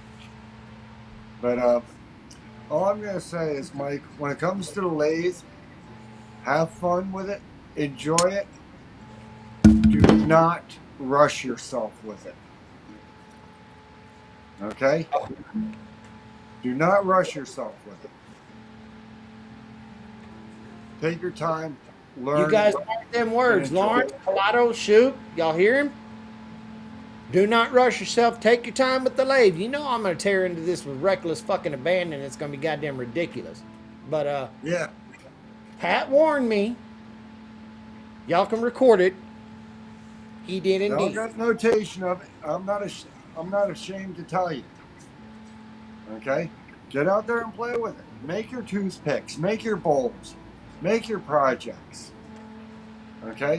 I'm going to go non kind of stupid with it. That's what I'm going to do. Don't jump in head first, okay, with your backside on fire, because you're coming across like I did at the finish line on the racetrack, upside down and backwards at 150 miles an hour with your ass on fire. See? Shoop's got my back. He said, tear it up, Mike.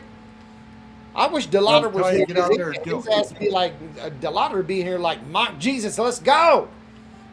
I'm telling you to get out there and do it. I'm just telling you to be wise about how you're doing it. That's all I'm telling you. Darren already did. I made a couple of thumpers for the boys so they could beat the hell out of each other. That works.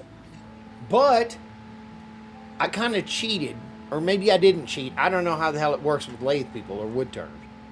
But I turned it rough, and it was all furry and hairy and stupid like the hell I did.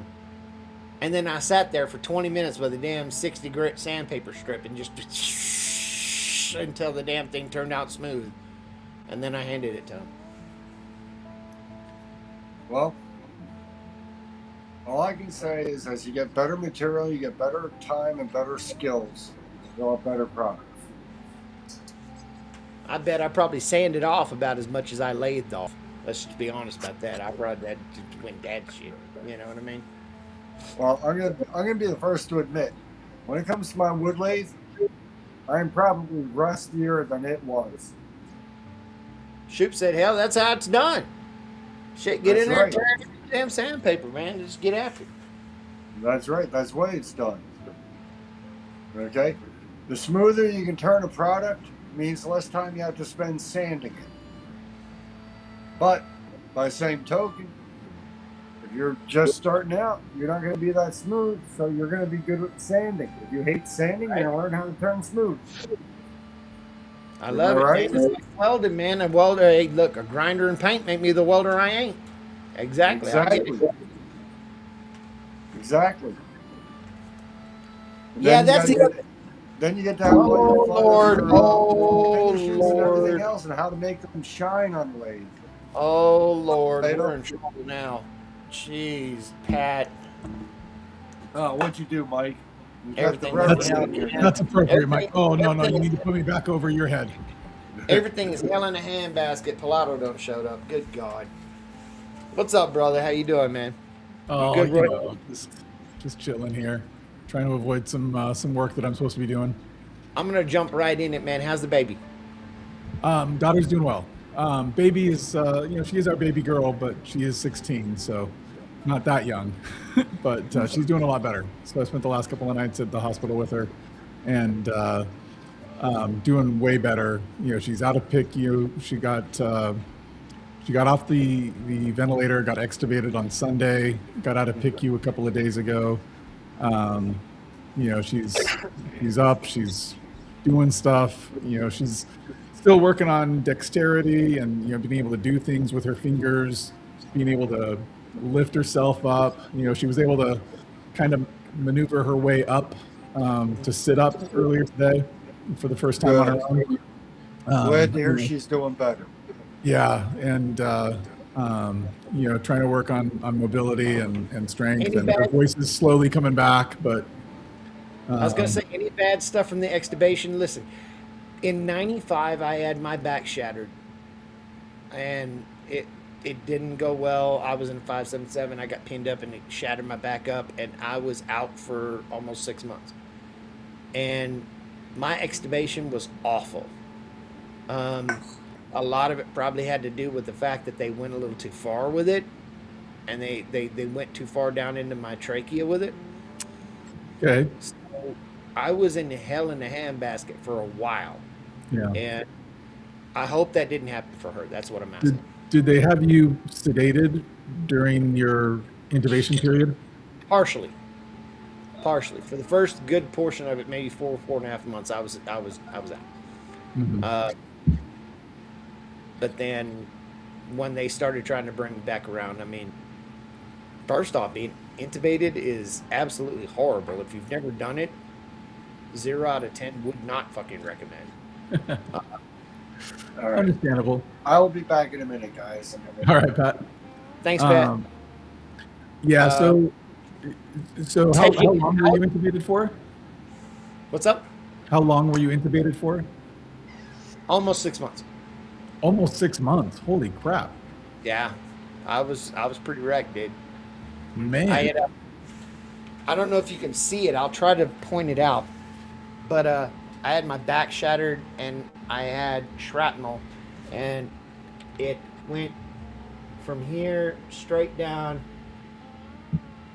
I don't know if you can see the scar, but maybe with more lighting it'd be easier. But I think I can see sort of an indentation there. I literally caught a 4.5 inch piece of steel shrapnel that just went straight into my face, Final Destination style. Okay. Well, let's not do something similar with the lathe. Well, if I could take it from steel, I could take it from wood. Let's go. I mean, that's easy money. Oh, geez. But extubation is awful. Mm-hmm. And in my personal experience, I don't know about anybody else that's ever been extubated. The extubation process is probably worse than having it in the first place. Mm-hmm. The removal is just a grudge fest. Yeah. So my daughter was intubated for 19 days. A little over 19 days. 19 days and several hours. But she was sedated when they put it in. She was sedated most of the time that she had it in. They turned off the sedation before taking it out. Sure. But she was still pretty out of it. Yeah. You're in the loopy, whatever. And like I said, it was Sunday that it came out. but I was talking to her the night before last, and she didn't remember anything about being intubated, even though they turned off the sedation several times, like at least daily for the last several days that she was Oh, intubated. that's good news, man. That means she didn't have to go through, or at least cognitively realize, the extubation Right. process. But it was kind of funny because she was, she's been in the hospital for a month, and she remembers the first day or two of being in the hospital, and so she's like, what's been going on, right? And so I was just kind of sharing with her what had happened over the last few funny weeks. story. Let me tell you about global events that she went under. Yeah. And so it's been interesting, but she's feeling much better today. She's making improvements every day, so we're pleased with that. She's still on oxygen. She's still got some pulmonary hypertension she's dealing with. So they're slowly weaning her off the oxygen because extra oxygen helps with the pulmonary hypertension. And they're saying she'll probably need to stay in the hospital at least another week or so, as they wean her off of, basically they're giving her some medication to help prevent withdrawals from all the sedative medication that they use during the intubation period. I was pretty lucky. I mean, when they had finished out, they extubated me and everything was good to go. Of course, during that time, I mean, there's minimal, bodily activity going on, and I had been at a risk for developing a pretty nasty case of pneumonia because I had just not excavated any of that stuff that had been deposited. Thankfully, for me, it was just medicine and getting some good bronchodilators and really opening me up to be able to hack that crap out. And it was painful, but thankfully that's what it took. Yeah. So how long did it take before you were able to move and walk and do all the things? So it was this weird kind of roller coaster, I guess you would say, where either I don't have enough O2 or I have too much. And it's never in that sweet spot for almost a month and a half, I guess, maybe 2 months, where it's either I'm hyperventilating or I'm asphyxiating, one or the other. And it was such a weird thing. Like, my body took a while to be able to regulate itself back to where it was supposed to be. And in retrospect, maybe a lot of that was the fact that they were trying to administer a bunch of meds to try to relieve the acute crap that was happening. Like, you can't breathe enough. Okay, here's some bronchodilators. You know what I mean? Here's some ephedrine. Go. Or, okay, you're hyperventilating. Maybe, okay, let's do the whole, give you the sock and that kind of crap. And that kind of slowed my body down from being able to naturally figure out where it needs to regulate its own O2. It took a while for it to happen. So you were about a month before you were kind of getting your respirations under control, even after being extubated? Yeah, and it honestly took maybe another 5 or 6 weeks after that before I felt like I could have conversations at length. Wow. I could talk, a few words, short sentence, whatever. But it was a challenge to be able to, and it all fell back to that regulating the O2. I'm spending too much exhalation here. I'm not bringing enough in. Hold on, I gotta pause. Yeah, well, I think this explains a lot, actually, Mike, because if you were intubated for 6 months and then trying to deal with your respirations for another month and then another 5 weeks after that, where you couldn't really communicate, I can understand why it is that you tend to be a little verbose nowadays. You're trying to catch up for lost time. Absolutely, dude. And maybe that was another side product of it, was that I had so much I wanted to say, but I couldn't shut the hell up long enough to be able to catch my breath. So that's probably half of it. Yeah. Yeah, that was one thing for our daughter. Once she got extubated, I was expecting that she would have a lot to say. She'd Right. want to, like, hey, I'm so glad that's out, just whatever, right? But Right. the day, on Sunday after she got it extubated, she basically just slept the whole rest of the day. And then on Monday, she would And if try to. and if it was like me after that, it was a good week of and and Yeah, so on Monday, she tried to speak, but no sound would come out. The air would come out, no sound. And she would get really flustered. And so we were still kind of doing yes, no questions. And then on Tuesday, the doctor said it'd probably be a day, and then she'd be fine after that. Her voice would start coming back. And I But mean, 19 days, I can't really compare that to what I did. Right. But I can also say that for me, they also made me aware that, look, you're not going to be able to talk a lot because your vocal cords are atrophied. I mean, you just haven't used them. And they've been immobilized by this intubation. There's Right. nothing happening, Yeah. And hers, so on Tuesday, they said, hey, if she's still not speaking on Tuesday, then we'll bring in an ENT, and see what's going on. And so ENT came in Thursday evening and stuck a camera down her nose, and as if it were an NG, and took a peek and determined that the vocal cords, they just had like a concave, indentation in them, and that they were, they would slowly kind of reform, come back to regular shape, and no surgical intervention was necessary. But Nice. and so she's talking now, but it's in a quiet, raspy voice. So she kind of jokes that she sounds like an old man who smokes a lot of cigarettes. This is the thing that I think you'll have a lot of fun with her, because I found it as a joyful discovery for me. When she feels comfortable enough to do so, tell her to try to sing. Okay.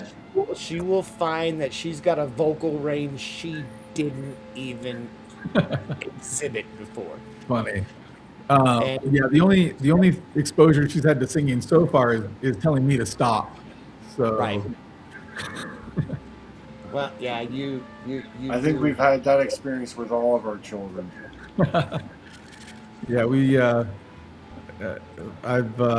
Yeah, she's asked me to stop singing a couple times No, up there. it's really strange because, believe it or not, I used to have a very tinny, very high-pitched voice. Mhm. And you would listen to me and naturally deduce that, it's the years, it's age, it's smoking, it's all of these things. No, but that was the biggest catalyst of it, was that after all of that was said and done, my voice probably dropped almost 2 octaves. It was crazy. Wow. Let's see. So I asked a question earlier in chat of Lawrence, because he had said, I'm not able to rest with mine. The smallest blade I cause is a 3/8 wide blade. Wait, let me ask the question for Pilato real quick. What he's trying to ask you, Lawrence, is what is your favorite YouTube channel and why is it Pilato Creation? True. That's definitely what I was asking. But,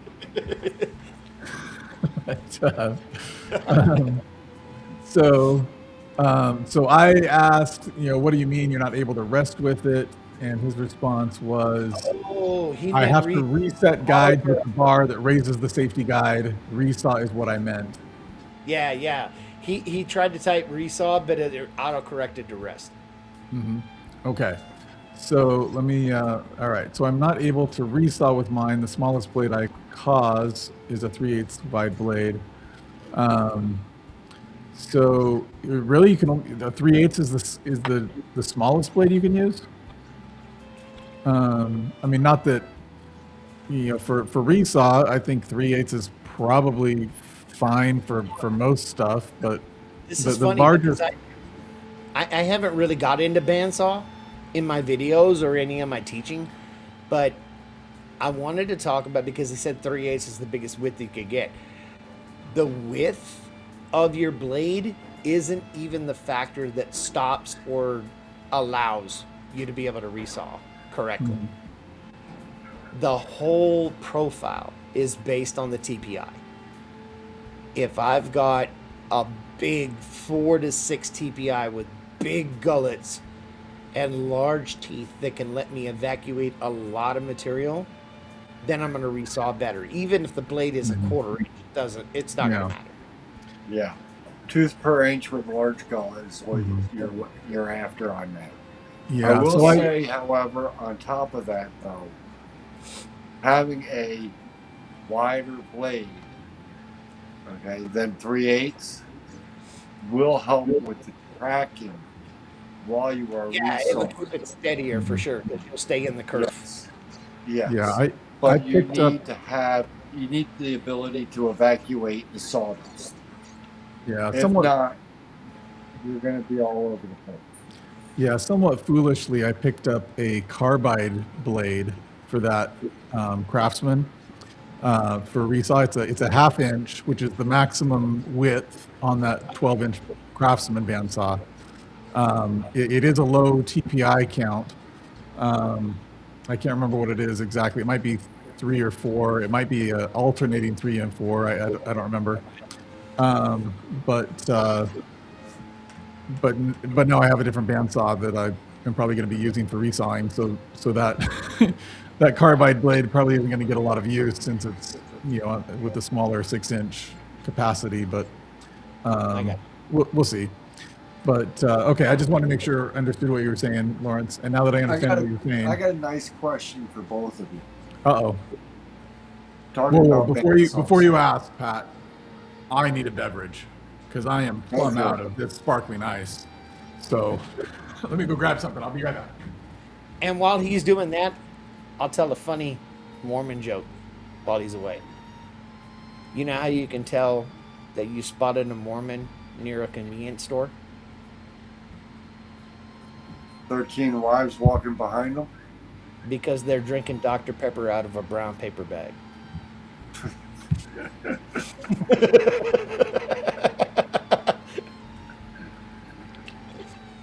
Sorry, Palato, I had to do it, man. I didn't catch the setup, but I said, okay. How can you spot a Mormon that's slumming it near a convenience store? Yeah, they're drinking Dr. Pepper out of a brown paper bag. Yep. Let's see. Okay, Lawrence is using a 1/2 inch blade with 3 hook teeth per inch. Yeah, that should be fine for resawing for the most part. Yeah, absolutely, man. You should be able to. That should be great for resawing. Now, hold on. But now, my question was, either of you tried cutting? Oh, but that really brings up a really interesting point. What is the set of those saw teeth? Because that may be stopping you quite a bit. If you're not familiar, every saw blade has what's called a set. And that set is, as I have teeth that are moving down a blade, when you look at it very closely, they don't follow the same width as your blade plate itself. You'll see one move off to one side, one to go this way, one will go this way, one will go that way. And the idea is that it's cutting a kerf bigger than the plate of the blade. So it gives it room to move freely through there. If it has a really tight set, then you may be getting binding from the plate. That's what I'm trying to point out. Yeah. Yeah, the set will go ahead and you think about it like this. You remember your old hand saws? Right. You had one for rip and one for cross cut. The rip bandsaw had the teeth that if you look down the cutting edge of the saw, they were almost a solid 1/8 of an inch apart. Right. Whereas the crosscut saw, they might have been a 1/16 of an inch. Okay? Versus if you look down the blade of, or the cutting edge of a hacksaw, you're at a 32nd of an inch. So if you have, you need that clearance for ripping, but not for cross cutting. So Lawrence says that he's using the 1/2-inch blade with 3 hook teeth per inch, but when he tries to resaw, it's like trying to cut a piece of steel. So one of the things I already put there is that make sure that the blade teeth are pointing down rather than up. All right. Because if they're pointing up, then you're not using the cutting edge of the blade. You're using the back of the tooth. Yeah, and then the other thing is make sure that your motor belt is tight enough. Yes. So that it's not slipping, right? So I had that problem on mine. Yeah.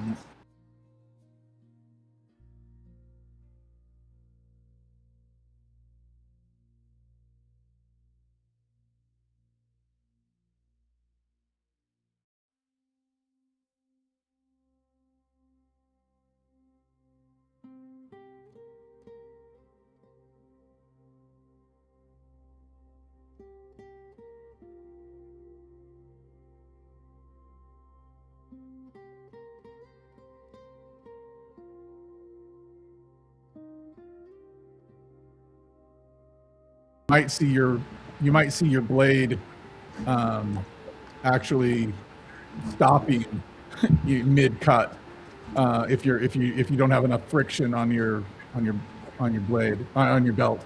Now you don't want too much friction, but yeah, make sure it's enough friction.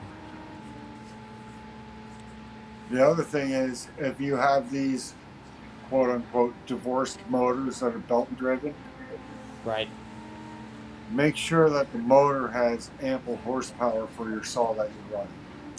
Yeah, and so I've got proper pulley sizes.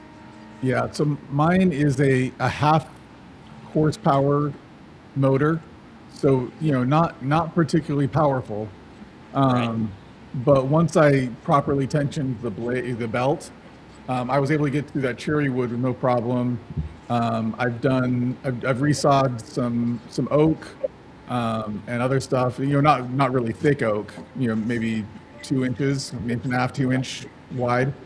But I wouldn't think that it would be, depending on if you're trying to go through 6 inches of a hardwood like an oak or a maple or something like that, then maybe your bandsaw just doesn't have the power for that, right? But otherwise, check the tension, check the blade position.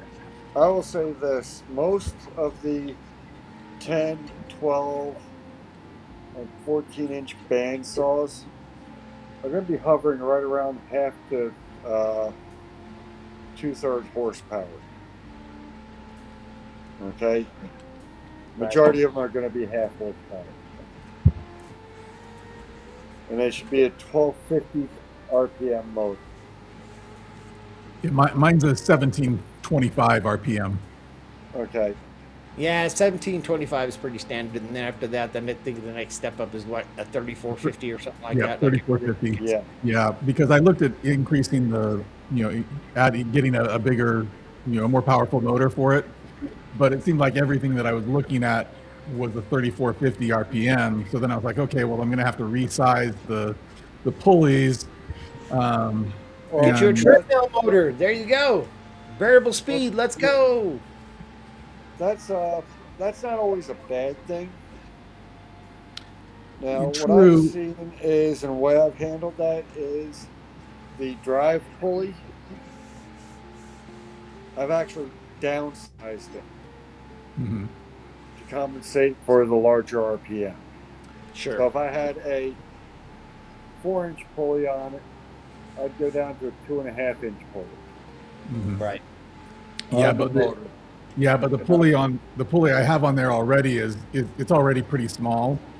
Yeah. So going even smaller is like I don't know if I even could go smaller for one. Then there are what you do trade-offs is to you that step because- up the diameter of your driven wheel of the bandsaw.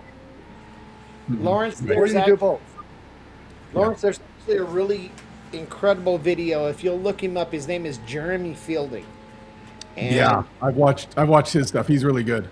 he actually upgraded one of his very small bandsaws like that to a full-blown steel cutting monster that thing was going through like what 1.5 plate. I mean, it was nuts.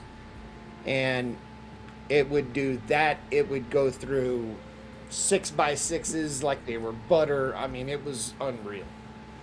Yeah. Just like I'm gonna put it this way. You know how they say there's no substitute for cubic inches when you're talking about a gasoline engine? Okay? The same thing will apply for an electric motor. But how far do you want to go with the horsepower of a motor on a blade that is intentionally to cut something with your safety? Okay? Yeah. At the end of the day, the physics is still the same. I mean, power is force That's over right. power is speed over torque. I mean, it is what it is. That's right. Power, You're gonna- speed over torque. Yeah, you're going to Okay. take one away to get the other one, and it's going to be the inverse variable law. That's never going to change. Exactly. It's going to be Ohm's law all over again. Mhm. Okay? But Lawrence, you're definitely right. It is the operator. Yeah. Yeah. Which is explanatory of my lathe all night long. Now, one question I have is for Pat. Pat, Okay. what was the bandsaw related question you wanted to ask us? What is the largest diameter piece of wood that you have ever cut? The largest diameter I've cut on my Craftsman 12-inch bandsaw with 6-inch capacity is about 6 inches. So you have never made yourself a how shall I put it? A round stock cutting, like a tabletop cutting jig. I'm not exactly sure where you're going with that. I have made some jigs for the bandsaw, but I don't think they're the kinds of jigs that you're referencing. No, I'm talking about circumference. Okay, let's say you're setting up your table saw or your bandsaw To make a cut circle? a tabletop. Okay, Okay. you have to cut X amount of inch diameter tabletop. What is Sure. the largest you've ever cut? Oh, jeez. So the largest I've actually cut is probably diameter of, probably somewhere between 12 and 18 inches. But I did make a jig that will cut a radius of, I think, 26 inches. Right. So we go, I think, up to 52-inch diameter.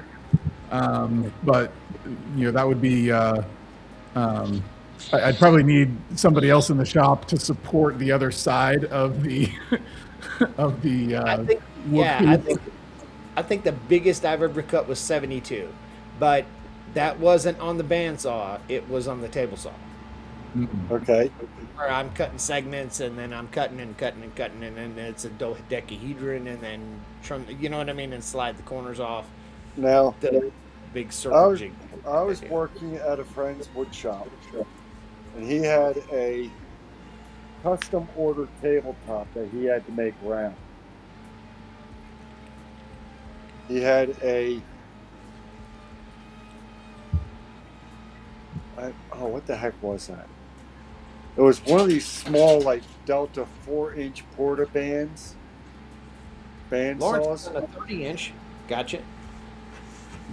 And he's like, how the heck am I going to do this? I have to cut this at 96-inch diameter. And I'm like, well, you work on making the tabletop blank to begin with. I'll figure out the rest of it. He looked at me, he's like, okay, you're the crazy man. I'm listening to you. I'll do it. So he turned around and he went ahead and bought his wood. He glued it all up. He got it all set up. Then he sees this tiny little portaband mounted in a vise. Okay? Pinched to the side with a 4x6 tripod set out at 5 foot. With a series of holes drilled all the way down. And he looked at me and says, what the heck is that? And I said, that's going to give you the ability to make that little sheet metal cutting bandsaw cut this wood at 96-inch diameter. Nicely done. Nice. He looked at me like I was nuts. Right? Yeah. But when I was done, not only was it almost perfectly round, okay, but it was such a slap together contraption that he took pictures of it and he sent it in and says, look at what this lunatic did. Right? Nice. I turned around and laughed. I said, it was simple. Now I got to thinking, if I had to do that again, how would I set it up? Well, I know exactly how I'd set it up. Okay? I would take an old kitchen table. I would drill a series of holes all the way down that center of that kitchen table. 1-inch increments. And I'd set the bandsaw table just at the same height as the kitchen table. Sure. And I'd put some of those roller bearing feet all the way down the outer edges of the kitchen table. And I'd be able to cut all day long. 96, 48, 72, whatever diameter tabletop I had cut round. Yeah, so But I got a challenge for you, Pat. Yeah. Have you ever sold someone half of a kitchen table? Yes, I have. For those of you in the chat, I got a video on my whole channel. Yes, I've sold half of the kitchen table, and it was incredible. I have actually sold not just a half of a kitchen table, but I've also sold a quarter of a round kitchen table. Wow. Have you done that one, Mike? And I sold half the kitchen table for $175. I got $425 for mine. $4.25? No, Right. $425. Nice. Burn hummingbirds in the top. Very nice, Lawrence. Yeah, Lawrence says he cut the 30-inch circle with plywood, and then tabletop was close to 1 1/8 inch thick with 3/4 inch blade. Very nicely done. Yep. All right, guys. I am coming up on 4 hours on the live. Oh, this should be great for your views. I think. So, Mike, before you call it, the reason that I wanted to actually come on, we haven't talked about yet. Hit me. So, I jumped on a live yesterday, the day before, I can't remember when, and you saw me curse in the chat. You did indeed. Okay. I was upset because I was trying to do a multicam edit in DaVinci Resolve, and I couldn't get it to sync using the sound, even though it should. And so I tried a couple different things. I was playing with AI, trying to get it to sync, and it wasn't working. And so I deleted what I had done a couple of times and start over. And then I realized the last time I worked on it that I accidentally deleted the source files instead of what I had edited in DaVinci, and so I was really, that's why I was cursing. I was like, I lost the files, right? One of them I was able to just re-download from YouTube because it's what I had done on the live stream. But the other one had been an alternate secondary camera that wasn't recorded anywhere else. So I brought in the the GoPro and pulled out the SD card, and guess what? I already deleted the file when I uploaded it to the server. But I was able to go into the server and restore it from a backup, and so it is back on. So Good. I'm happy to report that. I'm also happy to report that my homie's handmade is in the chat. And now, don't you feel so bad about cussing that day? No. Hey, it happens to the best of us. Okay, it really does. So I'm reminded of a quote from a man named Heber C. Kimball. He had a habit of cussing, even though it was frowned upon. And he said, "I'm not afraid to go to hell. I repent too damn fast." Right. I love that. Now, here's the funny thing. I look at it this way. Okay. The only reason why I am here, all right, is God is not ready for me yet, and the devil's afraid I'll take over. I like that. Okay? I'll offer you That's the way I something. look at things. Palato, I will offer you a counter argument for those who may frown upon cussing. So that you can feel absolutely logically justified to continue your verbal tirades as you see fit. Mm-hmm. In today's day and age, it is very rare that we find someone with a limited vernacular. I can be incredibly eloquent with what I have to say.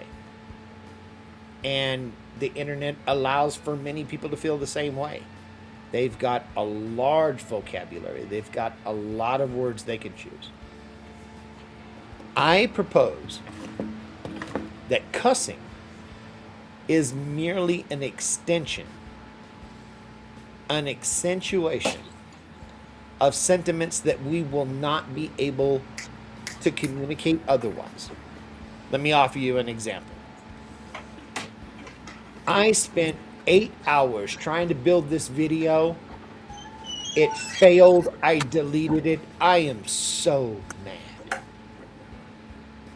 Okay. That somewhat conveys the sentiment. Mm-hmm. I spent 8 hours building this video and then I deleted it. I'm fucking pissed. That echoes an entirely separate level of sentiment. It conveys much more accurately how I may be feeling in that particular situation. Mm-hmm. Yeah. In a way that I'm mad just never will. Yeah.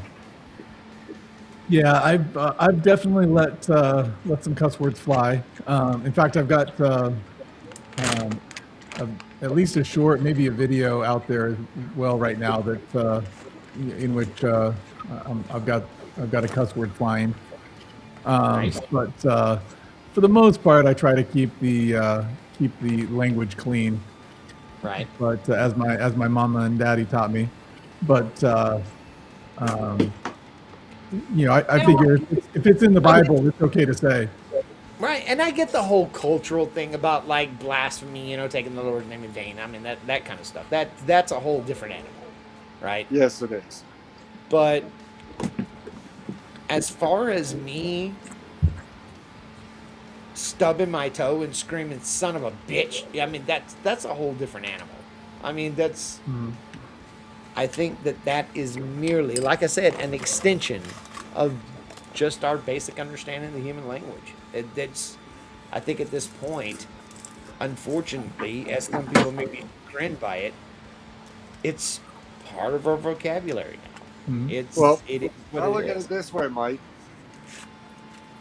I have noticed that people's intelligence levels have diminished to the point where they would not know Irish diplomacy or understand it because they've understood all these four-letter words. So I might as well speak at their level than to go Well, ahead and confuse them with intelligence. and you know what's funny? Because I've read several studies that went back and reiterated the fact that the smarter people in the world actually use more Curse four-letter more. words than anybody else.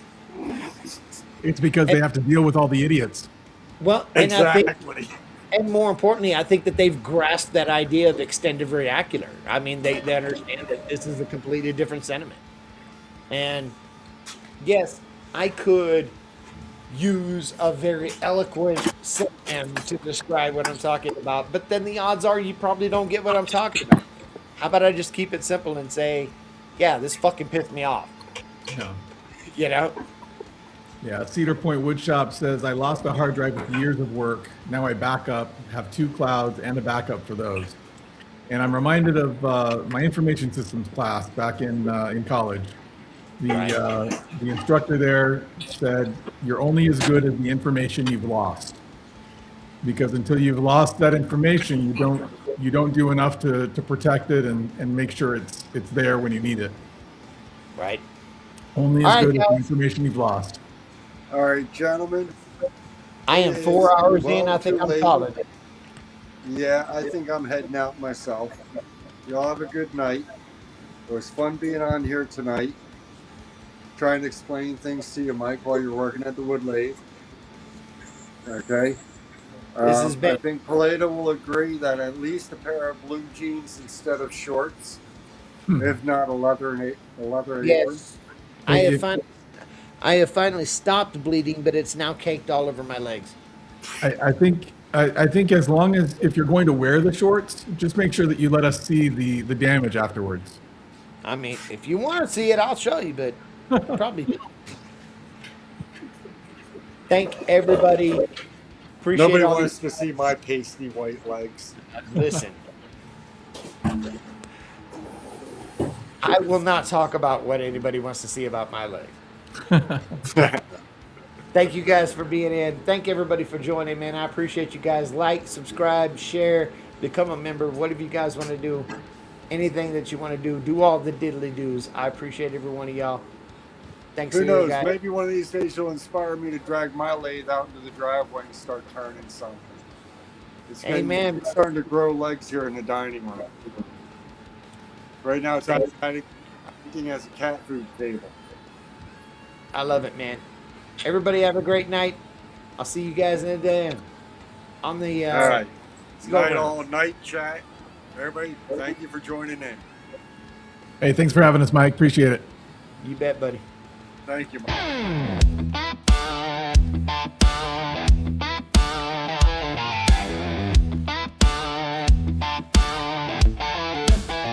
You know what this callous hands working this red dirt land, picking up scraps and broken things, making them work again. Mike will make it, Mike will make it, from the dust and rust and pain. Mike will make it, Mike will make it, something strong from what remains. Mike will make it. You seen it down in the heat, sweat dripping on concrete, taking your trash you're thrown away, building tomorrow today. Mike will make it, Mike will make it, from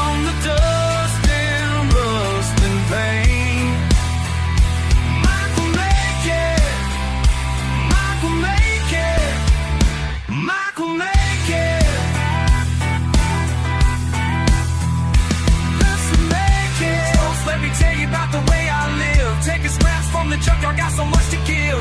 West Texas wind blowing hard across my face, but I keep on living steady at my own pace. You throw it out, I pick it up, make it brand new. Metal beams and wooden planks, I see right through to what they could become in these weathered hands. While you're sitting pretty, I'm making my stand. Rusty nails and broken glass, that's my gold mine. Every piece tells a story, every scar defines the man I am, the work I do, the life I chose. When the dust settles down, everybody knows. When the weather